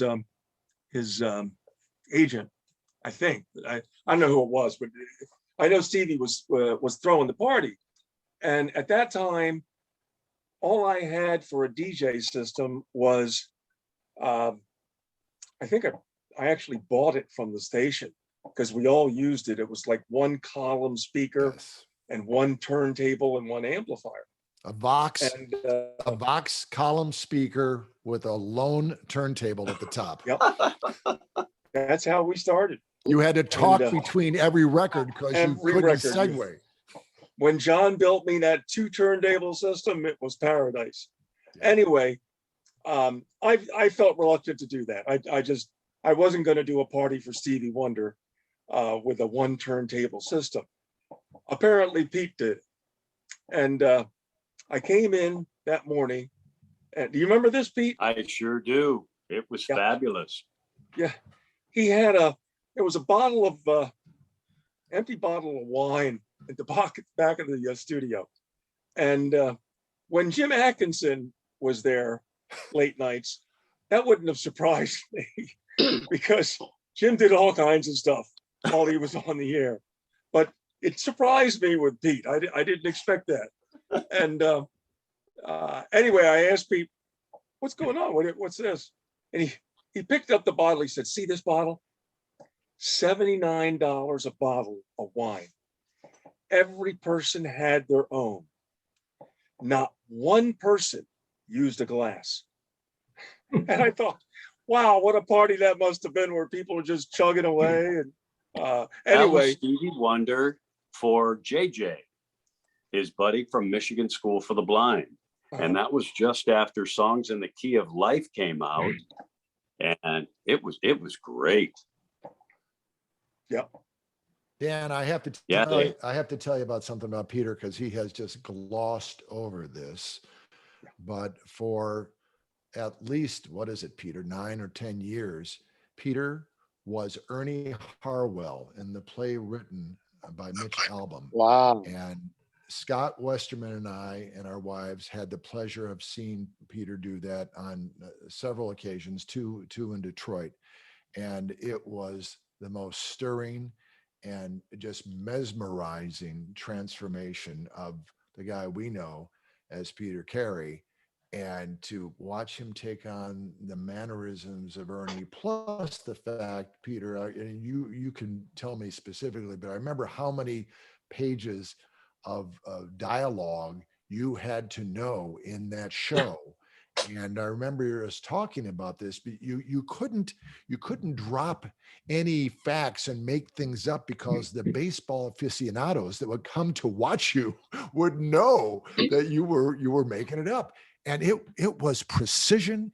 It was so well Great. done. It was probably the most impressive live performance I have ever seen, because I know the work and the energy that you had to put into making it just effortless. And it was Well, You're right, Steve. It touched was an- everybody, anybody that grew up in the Detroit area. It brought tears to your eyes. It was Yes, an honor for me to have you young fellas stop by and share a baseball game with me that night. It was a beautiful night, and we all appreciated having you there. He's got that down. I guess after Great. that many years, you would. So That's great.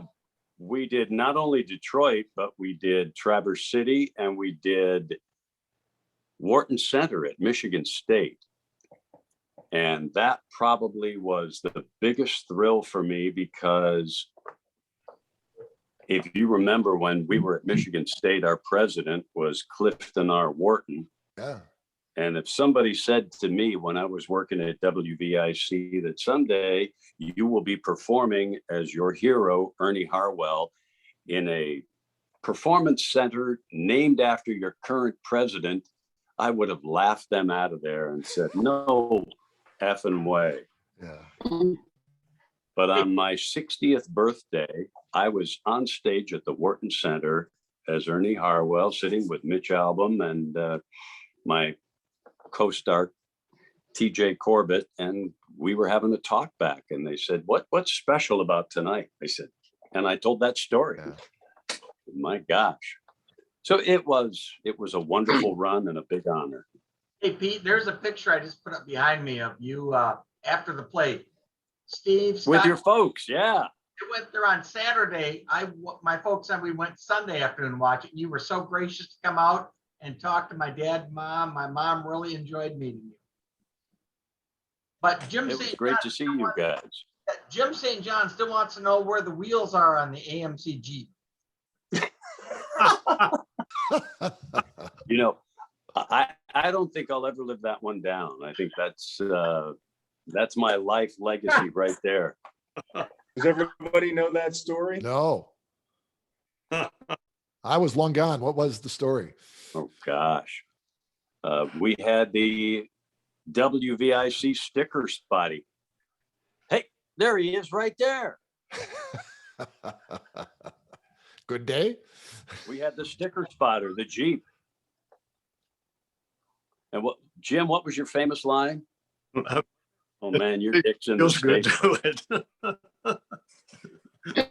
Yeah. Yeah. I remember before that, maybe it was the summer before that, we had the WVIC denim machine, Oh, yeah. the Coca-Cola denim machine. And we The drove van. all over God's good green earth, handing out Coca-Cola glasses, the fountain glasses, and appeared at stores and obviously Shaheen Chevrolet and any place else that would take us. And I actually still have an actual WVIC Coca-Cola Wow. glass from that denim machine. Was that a tie-in with Sagebrush, Steve? Sagebrush at Meyer, yeah. Yeah, I figured with denim. Yeah. Yeah, no, we got, I think, and Jim might remember this, I think we had a radio telephone in that van. We did. And Yeah. that technology was, way ahead of anything we had ever seen before. We all loved driving it because we said, let's use that phone. Isn't that Yeah. cool? What year was that? Do you remember? Could it be 76? Yeah, I think so. It was. Speaking of 1976, if I can indulge you for just a minute, this is the WVIC Rock Guide from this week in 1976. And it was printed at Print It in a Minute in East Lansing. And I was your friendly music director back then. So the number one song this week in 1976 was Afternoon Delight. Gosh. There were just a few hits on that. And all of it, back in the time, I got all the record companies to pay for the back panel of the Rock Guide. And that's how we got it into the stores and got it circulated again. But I was scanning a bunch of stuff from my too many files, and I went to my VIC folder for tonight, and I looked at this one. I thought, well, this is kind of apropos. It's, this date in 1976. So there you go. That's great. Really quick, one more VIC thing. Speaking of 76, and it hit me the other day, I think it was last week, right before the 4th, it was the 45th anniversary of the night that Mark Fidrich became a national phenom on ABC on national television.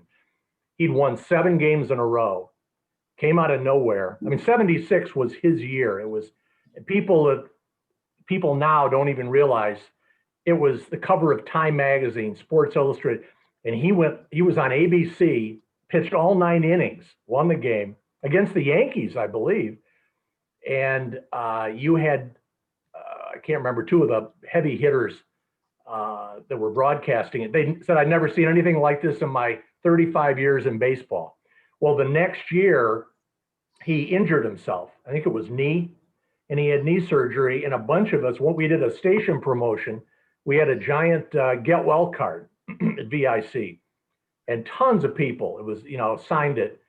And I remember Dave Hoppy, me, and maybe some folks here, we drove it down to Henry Ford Hospital where the bird was recuperating, and couldn't have been nicer. But that was a real quick thing. It just hit my memory bank last week when this thing, the 45th anniversary of that night happened. Hey, Dan. That's great. I remember that one. That card was huge. Yeah. Say what? Dan, I've got a story. I was doing a remote out at Shaheen Chevrolet, and you were out at the Big Friend Music Machine with me. I hope you remember this. So anyway, the lady came out to move. One of us had to move our car, and she came in and said, "We have to move your car." I said, "Well, I'm on the air. I can't move it now." I says, "Just take my keys and move it." Do you remember this story? I remember the story. Go ahead. He says, "Yeah, just take." I said, "Where are the keys?" I said, "In my pocket." She says, "I'll feel crazy." I said, "Go a little lower and you'll feel nuts." Feel nuts. Yeah. Oh yeah. So anyway, that's one of your. Get off. You say, "Did you just say that?" And I said, 2 minutes later, Ralph Shaheen's dad comes out. "You son of a bitch! If I wanted to hire a dirty comedian, I'd have hired a dirty comedian. Just spin records." And so Dave's looking at me. I'm, what the hell? It's already been said. 15 minutes later, he comes back. The same guy comes out and says, "I don't know what the hell you said, but keep saying it because our phones are off the hooks." That was great. Yeah, I do remember that. I very much remember that, Jim. Wow. Yeah, some good stories. Hey, I've got a really quick Dr. Steve shout out, because when I was trying to work my way up the radio ladder, he was gracious enough to hire me for it was just probably about a year at Tower 92. And it was a hell of a learning experience. I was doing afternoons in Grand Rapids and then coming down to Detroit to do Sunday night into Monday overnights.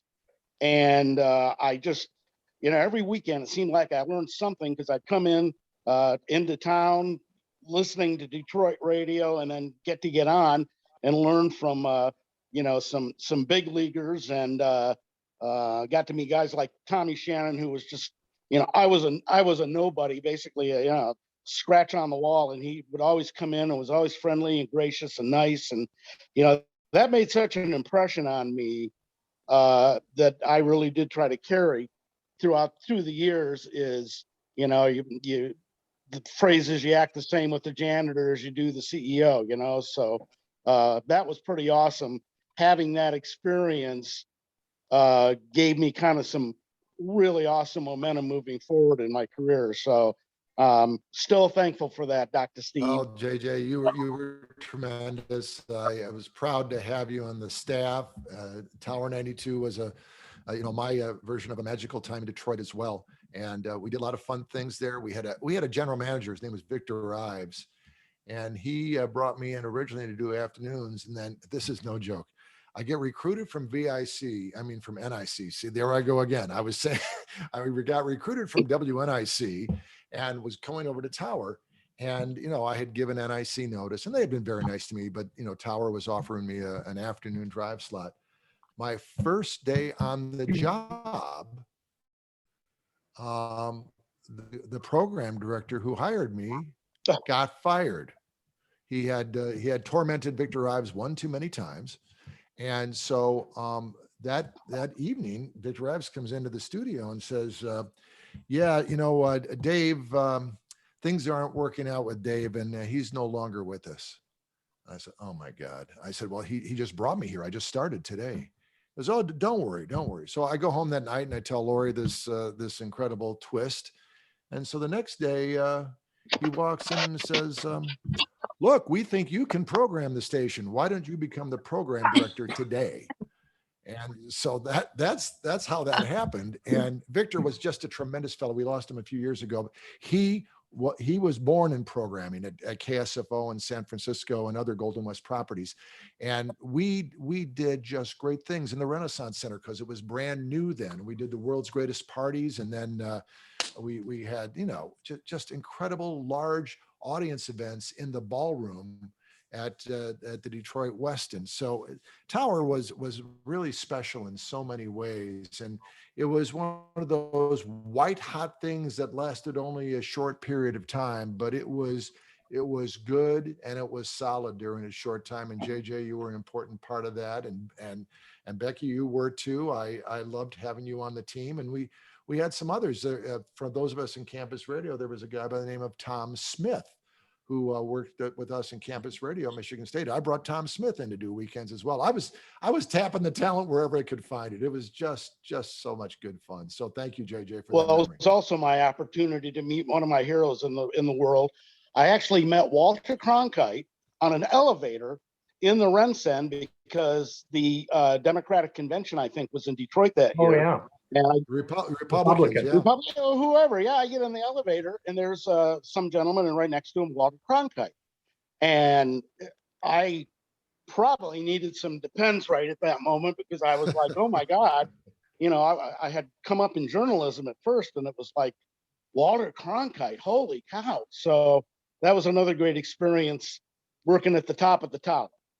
Well, since Dana has the picture up of myself with Paul Harvey, I got to tell you what was important in 1980. The Republican convention was at the Joe Louis Arena. It was a big deal, just down the street, literally, from the Renaissance Center. And so, Tower 92 was a music station, but we were an ABC radio affiliate. I can't remember which flavor of ABC radio we were, but maybe it was the entertainment. And so anyway, I get a call from New York, ABC New York one day. This is just ahead of the Republican convention starting up. And the news director for the ABC radio network called me because I was the program director at Tower 92. And they said, Steve, we know, you're not a news station, and we know that, you don't do much actively with ABC, but we need a favor. And I said, well, what is that? And they said, well, we have a situation and we think you can help us solve it. And I said, how is that? And he goes, well, you're familiar with Paul Harvey News. I said, of course. I came from a station in Lansing. We proudly played Paul Harvey News. And I said, and so, yeah, so Paul Harvey's on WJR. It's not on my station. He goes, well, here's the twist. Paul Harvey goes on vacation about 6 weeks a year. And when he goes on vacation, he has a dedicated sub that fills in for him. And the sub at that time was Mort Krim at WDIV Channel 4. So Mort Krim's weeks were spent going to WXYZ Channel 7, because that was an ABC owned and operated station, and they had the satellite uplink there. And so Mort would go and originate the Paul Harvey broadcast from WXYZ and then finish the noon show and then come back. Well, apparently Bill Bonds noticed Mort Krim in his station one day, and Bonds went ballistic. He told Tom Griesdorn, the general manager, if you don't get that MF out of my building right now, I won't be on the air today, and I won't be here for another week. You better solve it now.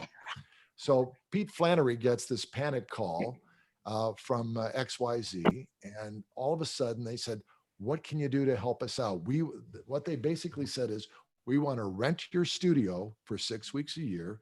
We want to hire a producer to produce Mort. We will fly in Paul Harvey's writer from Chicago to help with writing the show. And by the way, because he needs these various teletype wires, we will install 6 different teletype services in your station and keep them there all year long. And so I just acted without even asking my general manager. I said, we'll cut a deal. We can start tomorrow. They put in a dedicated loop to us.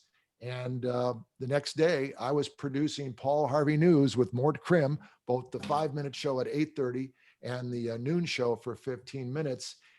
And we did that, for a couple of years actually, but it all started because of the Republican convention and Bill Bonds going ballistic. Wow. Bill Bonds had an ego. Are you kidding me? I loved Billy though. I thought he was quite a character. You remember when he challenged Coleman Young to Absolutely. a boxing match on the air? It's all over the internet. You can find that highlight anywhere you want. Oh yeah. But, in later years, when I worked at WJBK, I worked there from 88 through 96. One of our opportunities or our assignments was we wanted to recruit Bonds to Channel 2.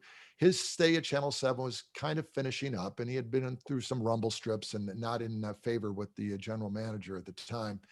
And so there was a small group of us, Steve Antonetti, the general manager, myself, and Spencer Koch. He was our station manager. And our job about every other week in the evening was to stay late at the station and do what we call Bonds trolling. We would go on patrol after the 11:30 newscast the 11 o'clock newscast was finished. And we would go to one of 3 watering holes that we knew Bill would frequent. And we would show up at about a quarter to midnight. And lo and behold, it was either at the town center or I'm forgetting Excalibur. the other Excalibur. Not Thank that you. I have Yeah, the great Mafia experience, Excalibur. but I used to hear the story. So we would find Bill at Excalibur and we would cozy up to him in his booth. And Bill loved an audience. Didn't matter where it was or what time it was. And he would do his wonderful observations of life and pontificating. And we eventually, through those multiple sessions of randomly hooking up with him, convinced him to come to WJBK. And he did a show. We not only anchored the news for us, but he did a show, a talk show. He wanted to be Larry King. And we did a show called Bonds Tonight, which was on 11 o'clock, Monday through Friday night. His first guest on Bonds Tonight was Mike Ilitch. And he did an hour with Mike because when Bonds was a young man, his first job was with Mike Ilitch selling and installing aluminum siding. Wow. That's the rest of the story. That is the rest of the story. Hey, Hey, fellas, question, real quick. I gotta say quick. You Hold have to on. understand. You're an old man. You We have know. to understand. Go ahead. No, you asked a question. I don't have the answer, but Don Backus or Dan Caruso made that record you guys made in '79 about Magic Johnson, the Yeah. Magic. Does anyone have a copy of that? I have several on 45, and I have it on digital as well. Yeah, you sent me a copy of it, which was great. I got to play it for my wife. Put it up on YouTube. That Yeah, was share it to the group. I'd love to hear that. Yeah. Hey, folks, you have to understand, when you're 82 years old, you got to get going. You know, it's not like hang out with you young guys anymore. And besides, why this program's on the air, my boss out in California called and says, I need to talk to you. So I'm going to say, I tell you what, this has been a thrill and a privilege to talk to you all. I want to thank you all from the bottom of my heart for all you did for me. And I'll never forget it. So thank you. Dana, you're a gem, my It's been friend. great to We're see going to you. have lunch. You've always been, always will be the main man. Absolutely. Absolutely. Amen. I'll see you guys. Okay, good luck, Jim. Take care. Funny. By the way, I will, Hey, I Dan, Great. will upload this so you guys can all share it, watch it again, whatever you want to do. So go ahead. I want to hear the Dan Caruso story. Oh, And yeah. it's either been truncated or not fully told. It's like 3 or 4 paragraphs already. Actually, Dr. Steve was my in at WVIC. Steve and I were roommates at, actually, we first met at WBRS, Brody. I don't know, you lived in Brody, Yeah, right? 2 years. At the freshman year? John Hanley was my roommate in my sophomore year. Oh, okay. Okay. Whoa. Anyway, that's where I first met Steve. I paying out state tuition ran out of bucks, and so I had to work from home. I actually worked at a station in South Jersey, where I grew up. And speaking of call letters that were tough to try and remember, I started with my very first professional job, commercial job, was WJIM. I did the beautiful music there, and it was a thrill because it was the first time I was on the actual air. Prior to that, it was just campus radio. From WJIM, I took a job with WJIC down in South Jersey. So you can imagine. And then from there, I went to WVIC. Yeah. So imagine trying to remember those call letters and not getting that screwed up. But that year that I was off, Steve and I kept in touch, and we became roommates in McDonald Hall at Michigan State. And Steve had already been working at VIC and asked me if I wanted. I said, yeah, hell yeah, I want to get in there. So I started working part-time there and continued until that Arrow fiasco. And then from that point on, after he was gone, I worked there full-time. Had a lot of fun. It was a real way to vent things that you wanted to say or do, and do it satirically or funny with some comedy, and I really enjoyed that time. Following that, I took a job down in Harrisburg at a station called WQVE. The guy that I worked with at WJIC in South Jersey was program director at QV93, is what we called our call letters. And anyway, he wanted me to come down. So down I went. Was a little closer to my parents, my family, and so that was nice. I was there for a couple of years. As often happens with radio, you have different ownership or things change at management, and the owners changed hands. And at one point, the owners were trying to cut back. So they were eliminating just about everybody. They wanted me to take over as program director. I did not really want to do that because the guy who took me in, they were going to fire, and I needed a job too. I didn't want to be out without work, and I knew if I didn't take it, I was going to be out the door with the rest of them. So I said, okay, under the circumstances that you hang on to the current program director, so that he at least has work. And so I did reluctantly, and did that for a few years until the station changed hands again. And at that point, we were all out. The only person they kept on was the chief engineer. But oh no, they kept the overnight guy too as well. But outside of that, everybody else was gone. And at that point, I decided I was going to get out of radio. I had been doing the hops, the school dances, whatnot, weddings, and I had, I thought I was getting pretty good at it actually. And I was, I remember back in the day at WVIC, I don't know what we made, $100, something like that for a hop. But at that time, that was good money. And eventually we started increasing our rates, and I was able to make some money doing that. I also got into video. It was a natural for me because of my background with telecommunications at Michigan State. And I really enjoyed that. Also being in the wedding industry, it was a natural.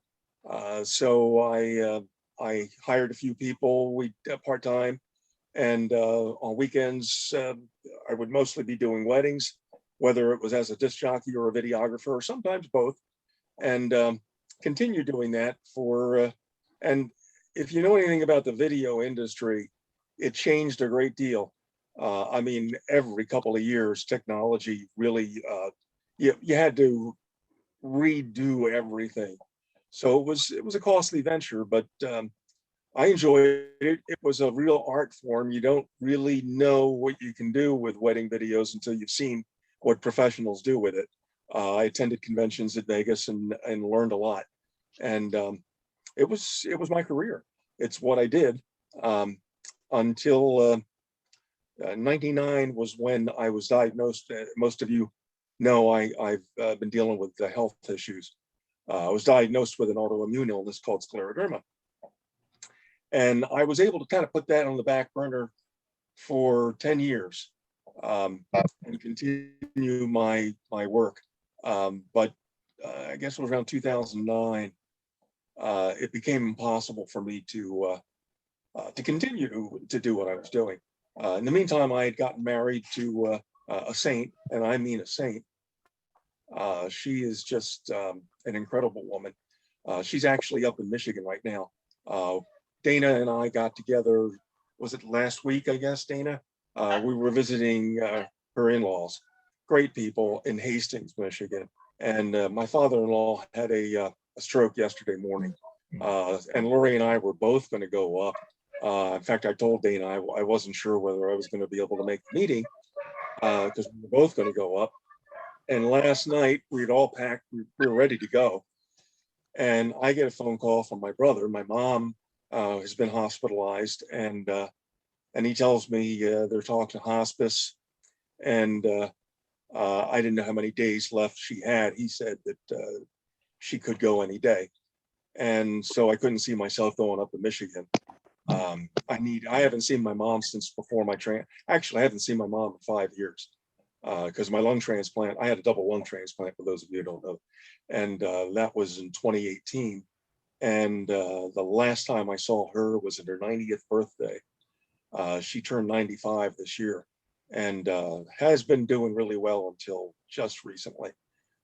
So I really need to go down to Virginia to see her, and I'm going to be I was going to actually go down today, but there's a Hurricane Elsa, as you've heard. And I decided to wait till Saturday. I'm going to go down. I'm on dialysis, so that's kind of it puts a little damper on things sometimes. But fortunately, my wife, who again, is just going to say, she learned how to do everything. She learned operating the machinery, the equipment. She takes my blood. She hooks me up. She monitors, And so I'm able to do it from home, which has just been a godsend. And I'm able to do things while I'm being dialyzed. And I've been working for the Scleroderma Foundation. I do most of my work actually while I'm on dialysis. It's tiring, but it's the only time I actually have like 3.5, 4 hours of time that I can commit without interruption.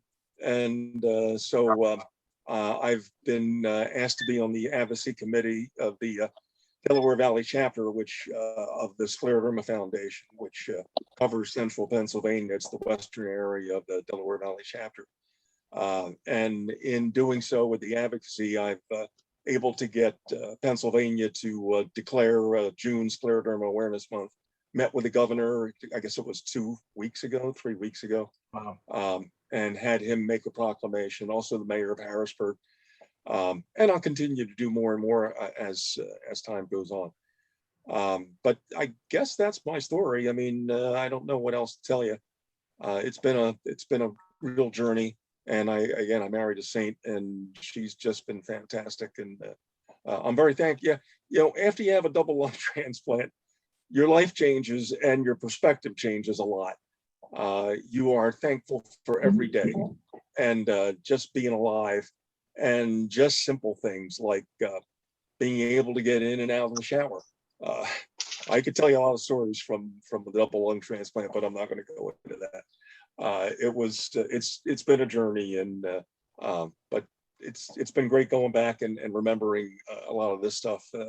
These memories will always be there and be cherished for the rest of my life. So I guess that's all I have to say. Well, Dan, they talk about radio survivors. You literally are a survivor. I remember in this, it's nowhere near when you went in for your double lung transplant. That's what a huge deal. I had a knee transplant. Another Dr. Steve recommendation with his doctor, who was tremendous, and I was in for, got that done, and it was about the same time. Was that the end of 18? You had your double lung? November 8th. I got a phone call from Philadelphia. Yeah. Of course, I'm here in Harrisburg. Got a phone call at 5:30 in the morning, and it was 2 days after I was listed. Most people who are listed takes forever to get, you're on a waiting list, and you're on. 2 days after I was listed, I got a phone call, and 5:30 in the morning, can you be down here in 2 hours? And Lori and I packed our stuff as quickly as we could, and drove down to Philadelphia, where we stayed for 9 months. Wow. And never came back. So it was a real challenge for both of us. And I got to say, she lived through it too. It was the most difficult thing I've ever done. And being away from home, and not seeing your home, not being able to, it was pretty traumatic. Right. There were times where I couldn't, for a long time, I was off Facebook. I couldn't deal with any stimulus at all. Television, news, Facebook, emails. Yeah. So Lori took care of all that and kept people up to date with what was going on. It took me a few months before I could do that again. Well, God bless you. Thankfully, if you had to have that happen, better than obviously in 2020. Oh yeah. Oh my Yeah. God. Dan, as your former roommate and lifelong pal, I just want to tell you, I am so impressed with really who you are and how you translated all of those challenges that you faced. And you're right, your Lori is sainted and is an angel. And from my perception of her reporting on you on Facebook, always a positive disposition, just upbeat and so encouraging. And I recall reading these things that was going on with you. And I prayed for you, my friend, because I understood how scary these things were and how uncertain the recovery was going to be. And just with your scleroderma, that is a lifelong condition, and that has so many challenges to it. And I just want you to know, I'm so impressed with you as a person, as a human being that's been able to keep a positive disposition. And I know there were You gotta plenty of times stop when the this, days Steve. were dark. I can only tell you so much for this. Yeah, well, listen, you're incredible. And I always enjoyed when we worked together, but the life experience you've had since we've been apart has been nothing short of amazing. And for this, to see you rebound and to be with us tonight and to be able to tell that story and to be able to have the courage and the strength to push on, it's a real testimony. So I have just the highest regard for you and the highest respect for everything that you've been able to, successfully maneuver, and certainly with the help of Lori, that Yeah. it was a Yeah, I can't say two-person enough. assignment. And you certainly nailed it when you said her positive outlook. It wasn't for, I mean, she never left my side. She stayed in Philadelphia the first week or two. She literally slept in the hospital.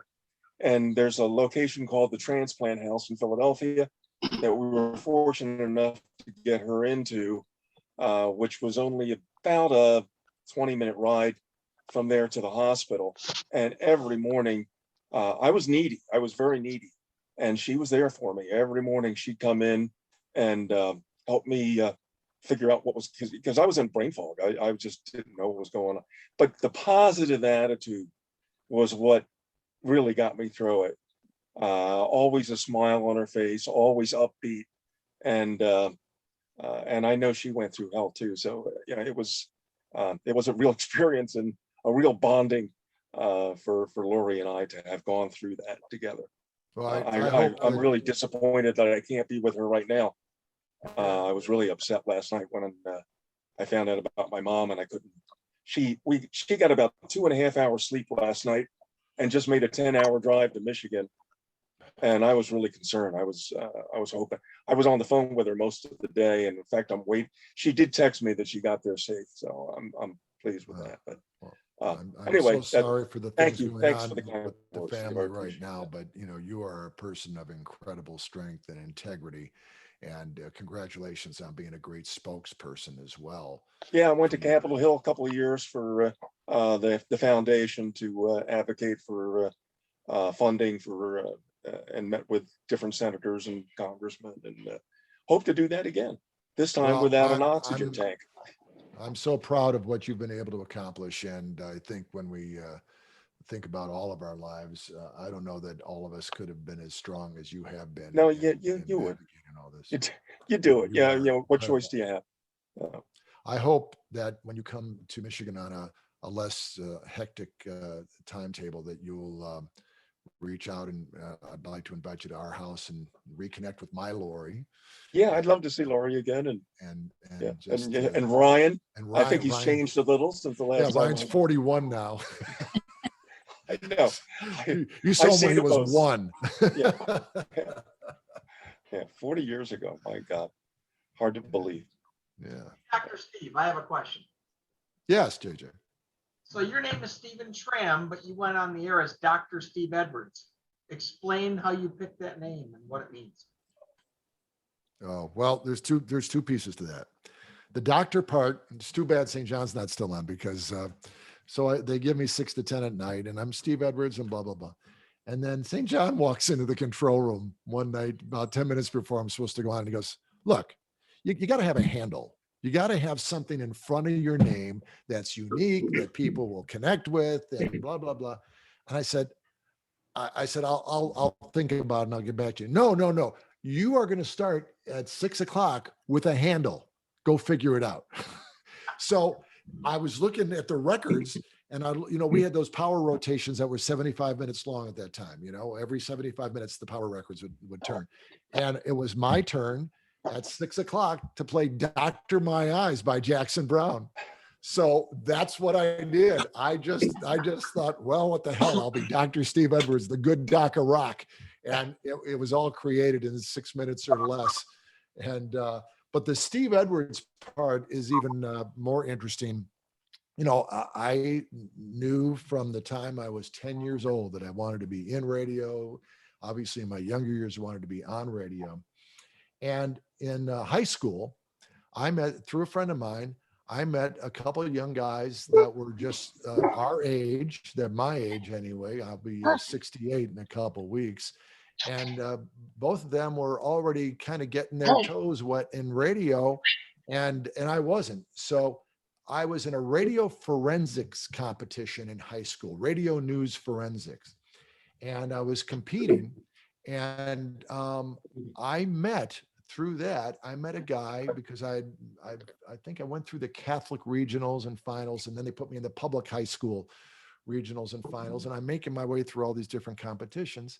And I meet this guy, and he's already, he's my age, he's a junior in high school, and he is already on the air at WHMI in Howell, and then also picking up weekends at WOIA and WOIB in Ann Arbor. And I go, good God. And so we get to be friendly a little bit, just, chatting up. And I would go and watch him work in Howell at WHMI.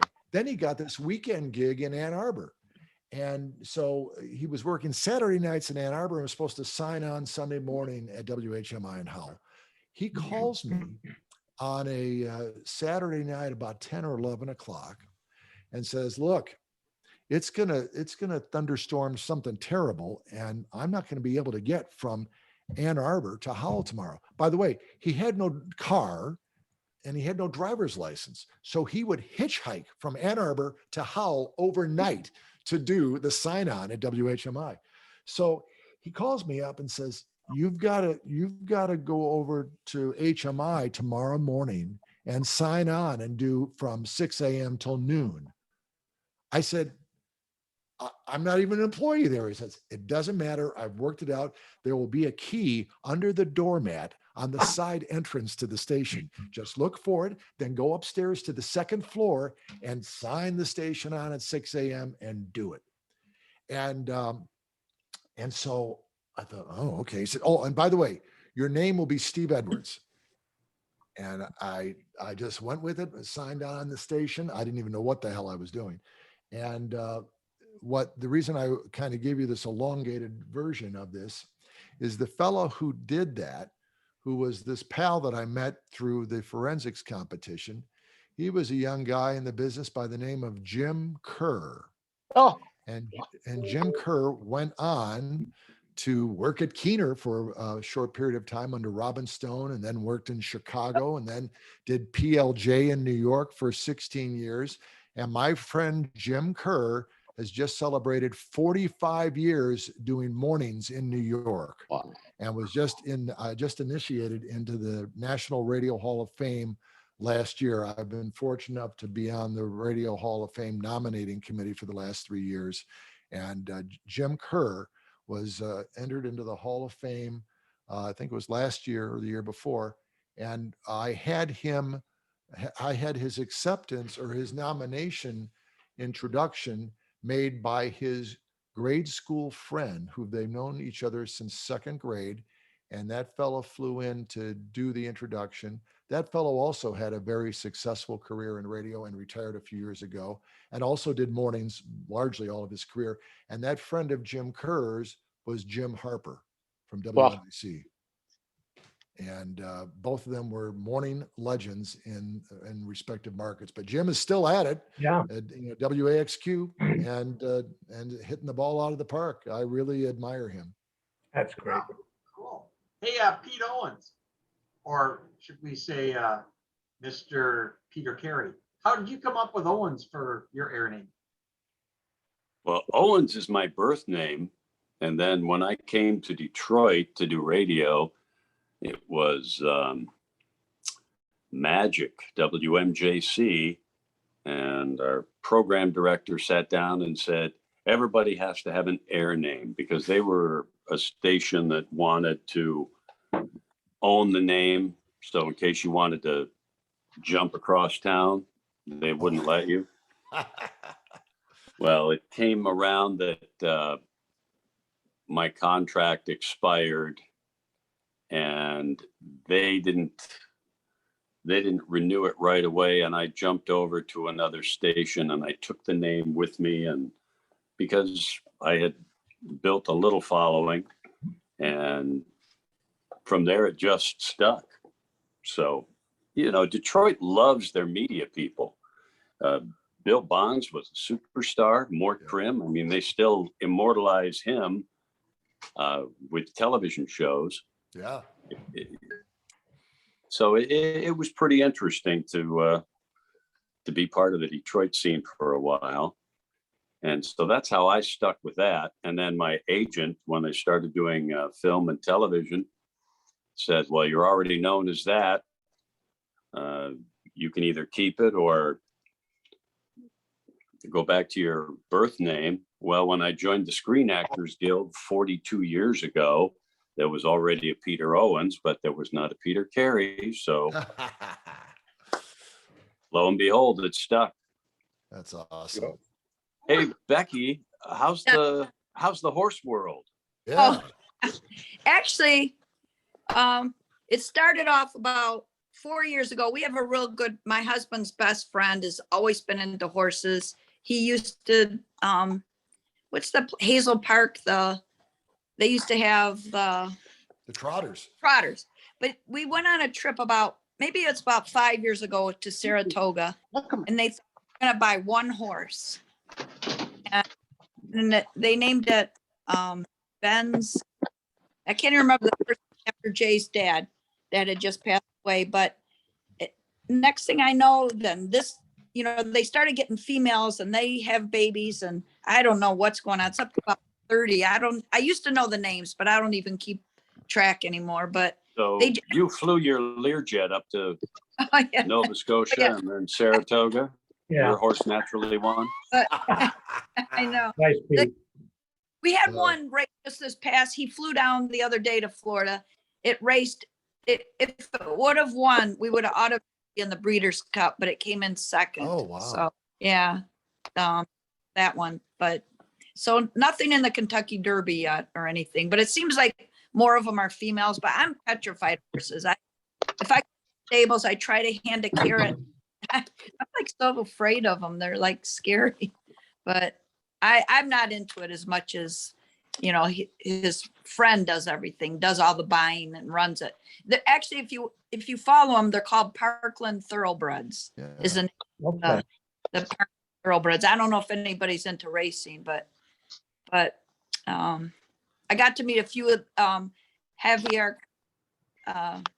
But he was one jockey of the year once.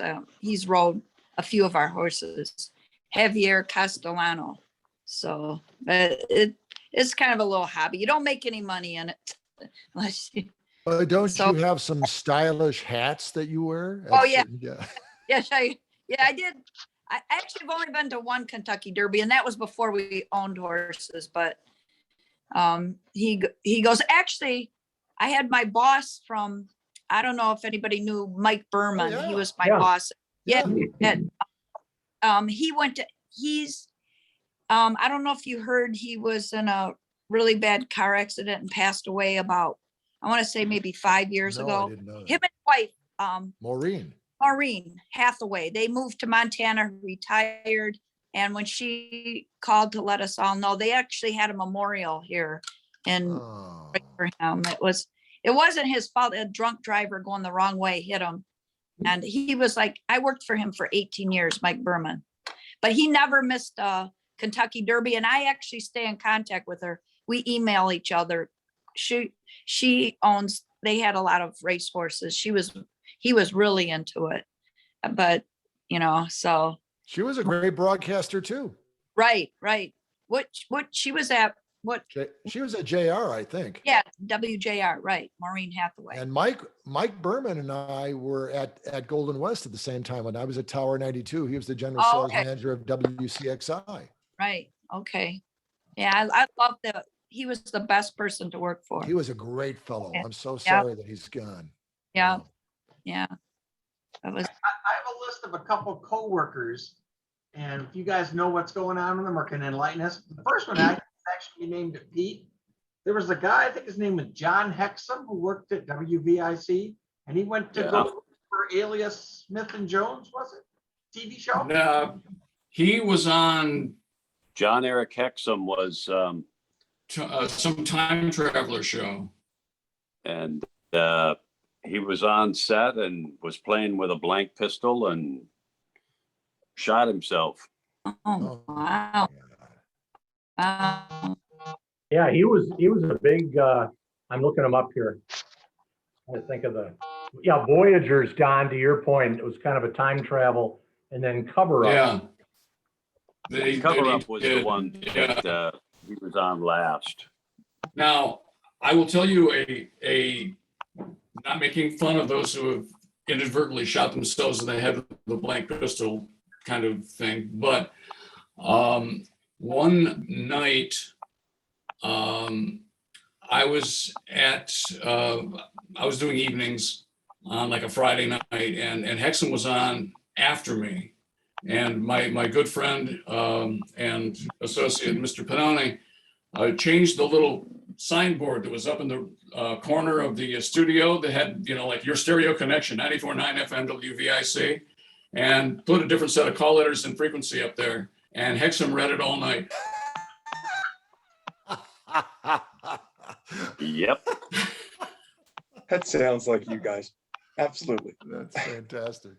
One of the things I forgot to mention, when I was working in the Harrisburg area at radio, I had hired a guy named Rich Michaels, and he left Harrisburg and went up to WVIC and took my old shift.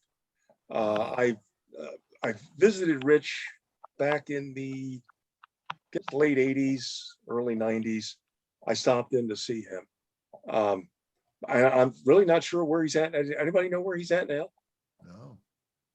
I remember him, but I don't. I mean, he was a big talent for VIC for an Yeah, he extended was. period of He time. did well.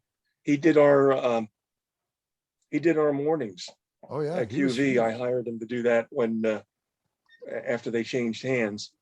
After I became program director, and then he later left and went to Michigan. So I thought it was kind of ironic. I did mornings when I came back to VIC under the new 95 FM, and Dana was doing overnights. And I was told by the program director, you had to be there at 5:30 every morning for the 6 o'clock shift. Well, come on. It's 5 o'clock in the morning, you have to get up. I was living in Grand Ledge at the time. So for the first little while, I was there at 5:30, and it finally got to the point where I relied on Dana so much to do the music and everything else. If I got in there before the ID at the top of the hour, I was golden. And there were a couple of times I just barely made it for the ID at the top of the hour at 6. So there's no better person in the world to have your back than Mr. West. Remind me when Tim Richards was at WVIC. Tim Muehlhausen. Does that ring any bells with anybody? Mm-mm. Where's St. John when we meet him? He, I believe, was at VIC, and years later, I hired him as program director at WKQI or Q95, and it's through him that we hired and brought in Mojo in the Morning, who has just celebrated 20 years Wow. on KQI. So I know that Tim did some kind of thing at VIC, and I can't remember if it was music director or I don't know that he was a PD or what. But if that doesn't ring, see, I got to be honest with you. I was not as contemporary with the years that, followed my departure. So I remember Rich Michael's name. I remember a few names from the lineup of that era, but I don't have intimate knowledge of that. Yeah, from like early 83 on, I just was completely unplugged, was working up in at our station. But a lot of you guys, I mean, Jeff and, Steve, you guys I remember listening to on the air at VIC when I was working at Whittle. Yeah, Right. that's right. You worked at Whittle? Yes. Oh yeah, that's I was working at Whittle. I moved up from South Bend and worked at Whittle for I don't know, a year and a half, 2 years. And that was a funny non-VIC related story. A guy comes into the market and he literally was one of these voice of God guys. And he goes in and meets with Jim Walton, who's the PD, and says, yes, I'd like to come work for you. And Jim looked at the schedule and decided that, his roster, and decided that he could get rid of me the easiest because I'd be able to find work in the market. He says, you don't want to be a country jock anyhow. I go, well, okay, you got a point, but still. So like within, I don't know, a week and a half, I met at ILS, and I was really uncertain of the dynamic there because Sue Harvey was walking around like, you know, her dad owned the place without anybody letting me know that her dad owned the place. So that was just kind of a weird dynamic. And I went over to VIC, and that was really where I leaned more towards anyhow. So I ended up doing a couple of part-time shifts and then production, and then, you know, full-time, but doing a few weekend shifts, and the rest of the time doing, you know, copywriting and production, and then ended up doing middays, sandwiched between Mr. Caruso and you know, Jim St. John. So it was a cool place to be. You know, another other radio station when I worked at ILS, and some of you have heard this legendary CJ Whitmore story, where he was working the FM, and remember they had that nice lobby on Kavanaugh Street there at WILS, and I must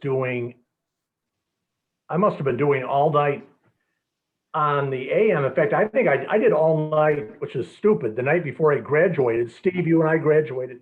In fact, I just found a picture of you and I in the stadium. Oh, I'd like to see that. It's great. I used to have hair. You look tremendous. Well, CJ was on the FM, an ILS FM, and he put and we've all been in this mode where you put an album, I'm just going to close my eyes. I'm going to lay on the couch for a few minutes. And all of a sudden I started getting calls on the AM, because all you could hear on ILSM was the needle going. And I think the police were at the front door wondering what happened. People called, or people were so stoned on a 101 FM that they thought, man, that's kind of cool. I can add to that story, because I think you might be, maybe it happened to CJ Whitmore, but I can tell you that happened to me at WILS. I'll never forget this. It was 3 o'clock in the morning. I had gone to UPI Audio News at the top of the hour, and at 04:30, you break from the news, you do the weather, ILS weather, and, you know, do a quick weather forecast. And then I turned on the 45 on the turntable. I turned on Jazzman by Carole King. And I remember that I had worked 2 shifts in the dorm that afternoon, both lunch and dinner, because I was the head of the dorm cleanup at McDonald Hall in the cafeteria. So I had worked 8 hours already. I had taken out, before I came to work that night, I had taken Denise Robleski, my girlfriend at the time, out for some short duration date. And then I had the shift at ILS. And about 3 o'clock in the morning, I'm starting to yawn. I go, God, I feel tired. Ugh. So I did the weather, turn on Jazzman by Carole King, and literally put my head down on the counter. And I thought, I'll just close my eyes for a second, it'll be no problem. And what you tell, Jeff, is what happened to me. The record ended. I was out for the count, and people were hearing on the air for an hour. And I was woke up by the Lansing police, who, when they pulled up to the Horseshoe Drive and could see straight into the control room, saw my head down and thought I was dead. And so they had some kind of after hours key and came right into the studio, and a guy shakes me up, and it's a Lansing cop, and I go, and so I explained to him my tale of woe, and I go, oh my God. All right. Well, thank you, officer. And he was fine. He just wanted to make sure. He got me a cup of coffee, and he wanted to make sure I was fine. So when was this? When did this happen? This is when I worked at ILS, and this was probably in my senior year, before I got back to VIC, or maybe it was junior year. Early 75, Jazzman. Yeah. So I was working a shift that started at 11 p.m. and went till 7 a.m. So at 3 in the morning, I'm fading out. So the police wakes me up and yeah, somebody was down the hall. It might've been CJ who was down the hall. And so about 4 o'clock, I'm fading again. I go, I can't let this happen again. So I made an executive decision. I'm lucky I didn't lose my job. I made an executive decision at the top of the hour after the newscast. I just punched the button on for the FM and I simulcast ILS Album Rock on 1310 AM. Now, I wasn't going to call Eric for Seth at 3 a.m, our boss. So I just decided I'm just letting the damn thing simulcast. It's better than dead air. And then around 5 a.m, Keith Cummings, who was the news director, was driving in and showing up, and he didn't know what to make of it. There was nobody in the studio, Indigata Vida or something was playing on the AM, and he was having conniptions. Keith Cummings, ILS Shoes, as we used to call him. And he's the one who called Eric for Sears. Yes. That was his other Where job. did he sell shoes? Yes, at Sears. It's Sears and Okay. Frendor. At Frendor, that's right. So he called Eric for Seth, and then Eric called me. And I said, I'm sorry, Eric. I just didn't think it was worth waking you up. I understand entirely that you need to fire me for this. I would fire me if I were you. And I apologize. I explained how all these hours of working other jobs. And I said, I won't do it again, but I don't blame you for whatever decision you make. And he goes, well, I think you've learned your lesson and I'm not going to fire you. And that was it. And I continued to work at ILS for a while until VIC called and said, we want you to come back. So that story, I don't know if it happened to CJ, but I can tell you what happened. Well, the police part, I think I'm conflating the two, but CJ definitely fell asleep. Yeah. I think I woke him up, but I remember that was wild, Steve. Yeah. So do you guys remember Audrey McCormick, our news gal? Yeah. Yeah, I VIC? do. Audrey would cover the Lansing City Council meetings and then come in late to record her stuff that would go on for the morning Right. news. And I knew Audrey from Michigan State. And so she would always come in and say hi. And remember how we used to take our carts and stack them and put them on the cart rack over the turntables. And those two turntables were to our right. Well, Audrey came in. She had been at the Lansing Council meeting and came in all perky because she had lots of coffee. And she turned and her chest knocked my carts off the top, and they came down and they smashed the tone arms on both turntables and broke the stylus.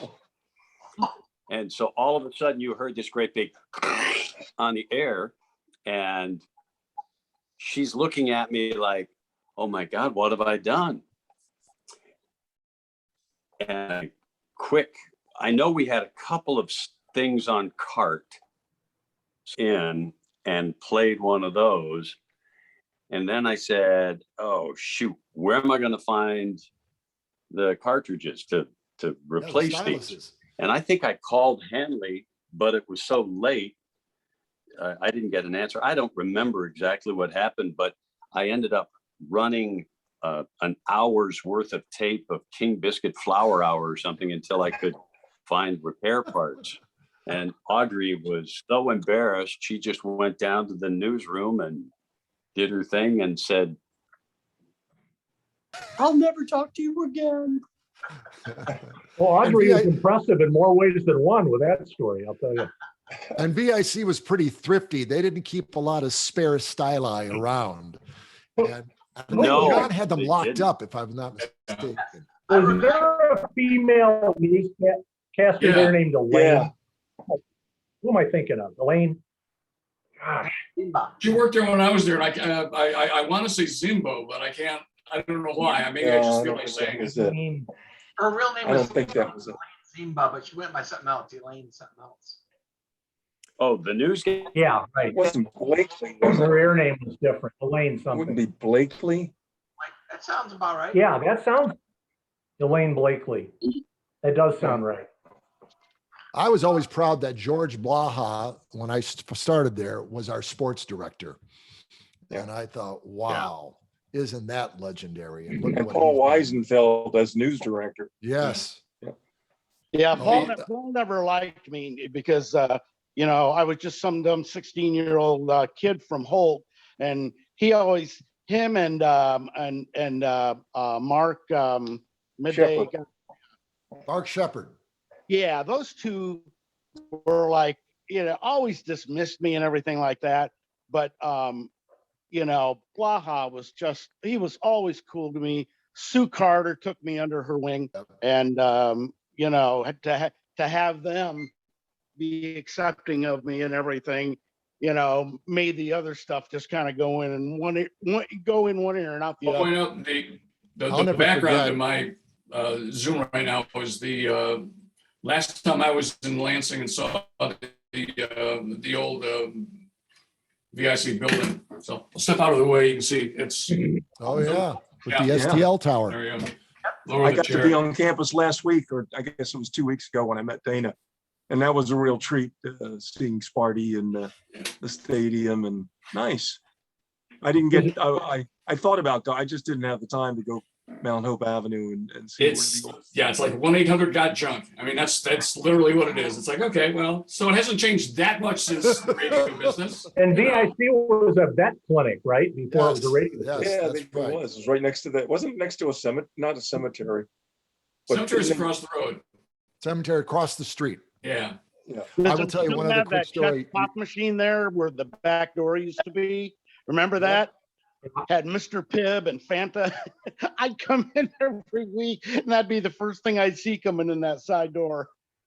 I'll tell you one quick story. When Jim St. John was mentioning he was, you know, taking off a few weeks there to find himself, and just mysteriously disappeared. And I became the boy program director on an interim basis.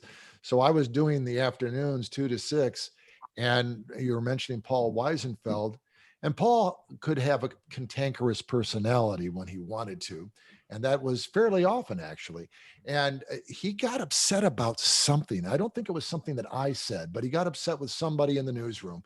And he normally would bring up the cuts ahead of time because he didn't want to always run his own board. You know, he would bring down the scripts, and I had the cuts to play. So about 4 minutes before the 5:30 half-hour newscast, Paul unexpectedly comes into the control room in a huff, and has had some kind of, I don't know, it might have been with McClure, so had some kind of war of words, and he goes, "This is bullshit. I'm out of here." And so he throws the scripts in front of me on the console and gives me the carts.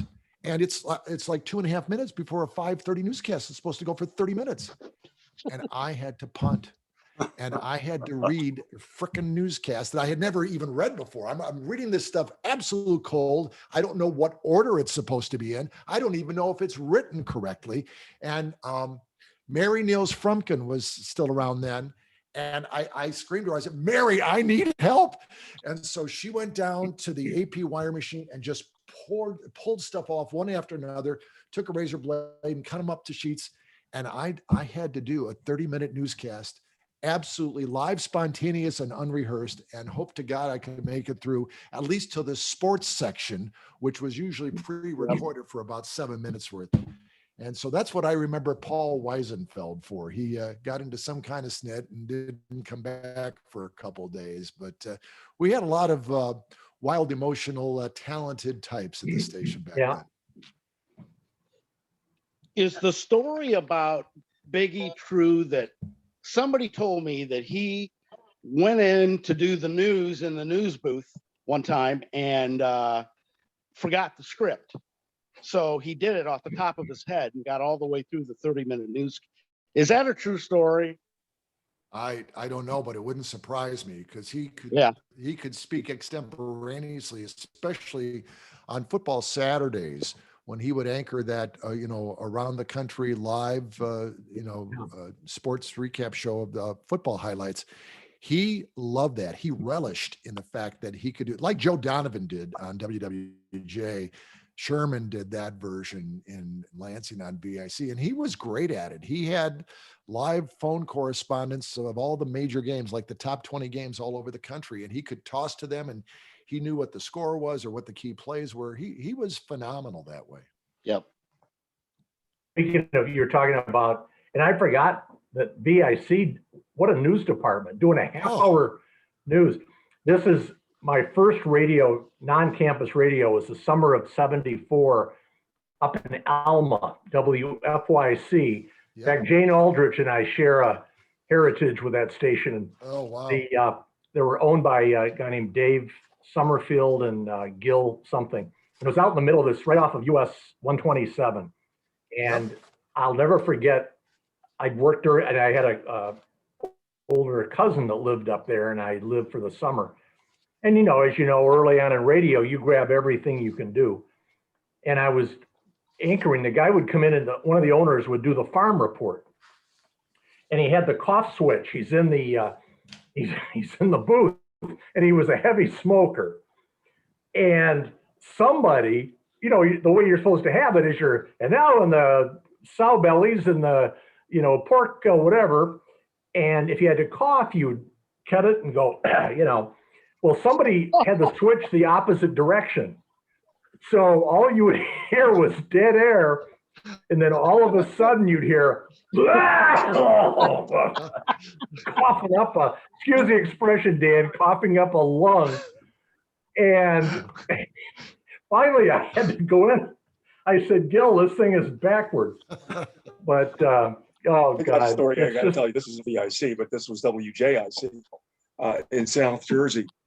Small station. The FM was religion. The AM was middle of the road, top 40. And which is, of course, what we were on. And the FM was just, like I said, religious music, and they would have different churches, sign up and sponsor hours, whatnot. Anyway, our news was set up so that the newsroom was right across from the studio, the AM studio, and the actualities that the news person would use, they would hand on they would all be on cards, and they would give them to the disc jockey, whoever was in the studio at the time. We had a new guy, and he wasn't sure what to do. And we had a news person, her name was Dot Maglaccio, one of the sweetest, nicest person you ever want to know. Never a foul word would cross her mouth. You'd never hear her say anything wrong. Well, anyway, Dot's doing the news. The new guy is running the actualities. And the way it would work is you would be over in the studio, and the news person, of course, right across from you would point to you when they want the actuality played. So it would go with Governor of New Jersey today said, and you would hear the actuality. Well, the guy in the studio didn't know how to play the cards. So Dot is reading her newscast, and I'm listening to this on the air. And Dot's reading the newscast, and Governor today said, Governor today said, and the DJ is doing this. He must have gone through 3 or 4 actualities that he didn't play. Oh my God. And then she'd say, okay, we're going to come back after this break. Again, the guy's doing this. And also, you were supposed to mute the microphone during the actual, which he forgot to do. He left her mic on. She says, hit the goddamn card. This was simulcast on both AM and FM, our religious station. You can imagine the calls that she got. Wow. Anyway, can't make this stuff up. I'm going to have to wrap up with that story. I got my wife calling. I want to talk to her. Go for it. But this has been wonderful. You guys I brought this along because this is part of our history. I still have a complete Oh my gosh. WVIC sales kit right here. Lori has wondered, why do I hang on to this stuff for 45 years? It's because of this event tonight. So I can That's share it great, with you, but Steve. Awesome. we'll have to do some more of this. So we have more tall Yeah. tales and we have just scratched the surface. Really fabulous. Thank you, Dana. Right. Thanks, And Dana. Dan. Thanks, Thanks, Dan. guys. Thank you, Dan. Good to see you, man. Good to Great see seeing you everybody. guys. Peter, good to see you. Good seeing you Becky, guys. it was always a Yeah, pleasure to thanks see for you letting me live. jump Thank on you. late here. Yeah. Good seeing you, Pete. Yeah, Let's everyone- not we're gonna make it stick you with another the 10 tab, Pete, years. so, you know. Let's do it a little bit sooner. Yeah, let's I'm do gonna it take again. off. We got to do We it got to again. do an in-person in the fall, perhaps. That'd be You know, nice. get more people to show up in Lansing. That would be fun. That'd be nice. Good. Lori and I are All talking right. about trying to get up there. Yeah. So Okay. All Take right, care, good night. everybody. we'll see you guys. Thank you. So long. Bye. You guys, thanks. want you to do it. I Okay. got to go do meter readings at the tower. Don't forget to sign the log. That's Yeah. right. Every 2 hours, Okay. take your readings. Are the lights flashing? All right, thanks, everyone.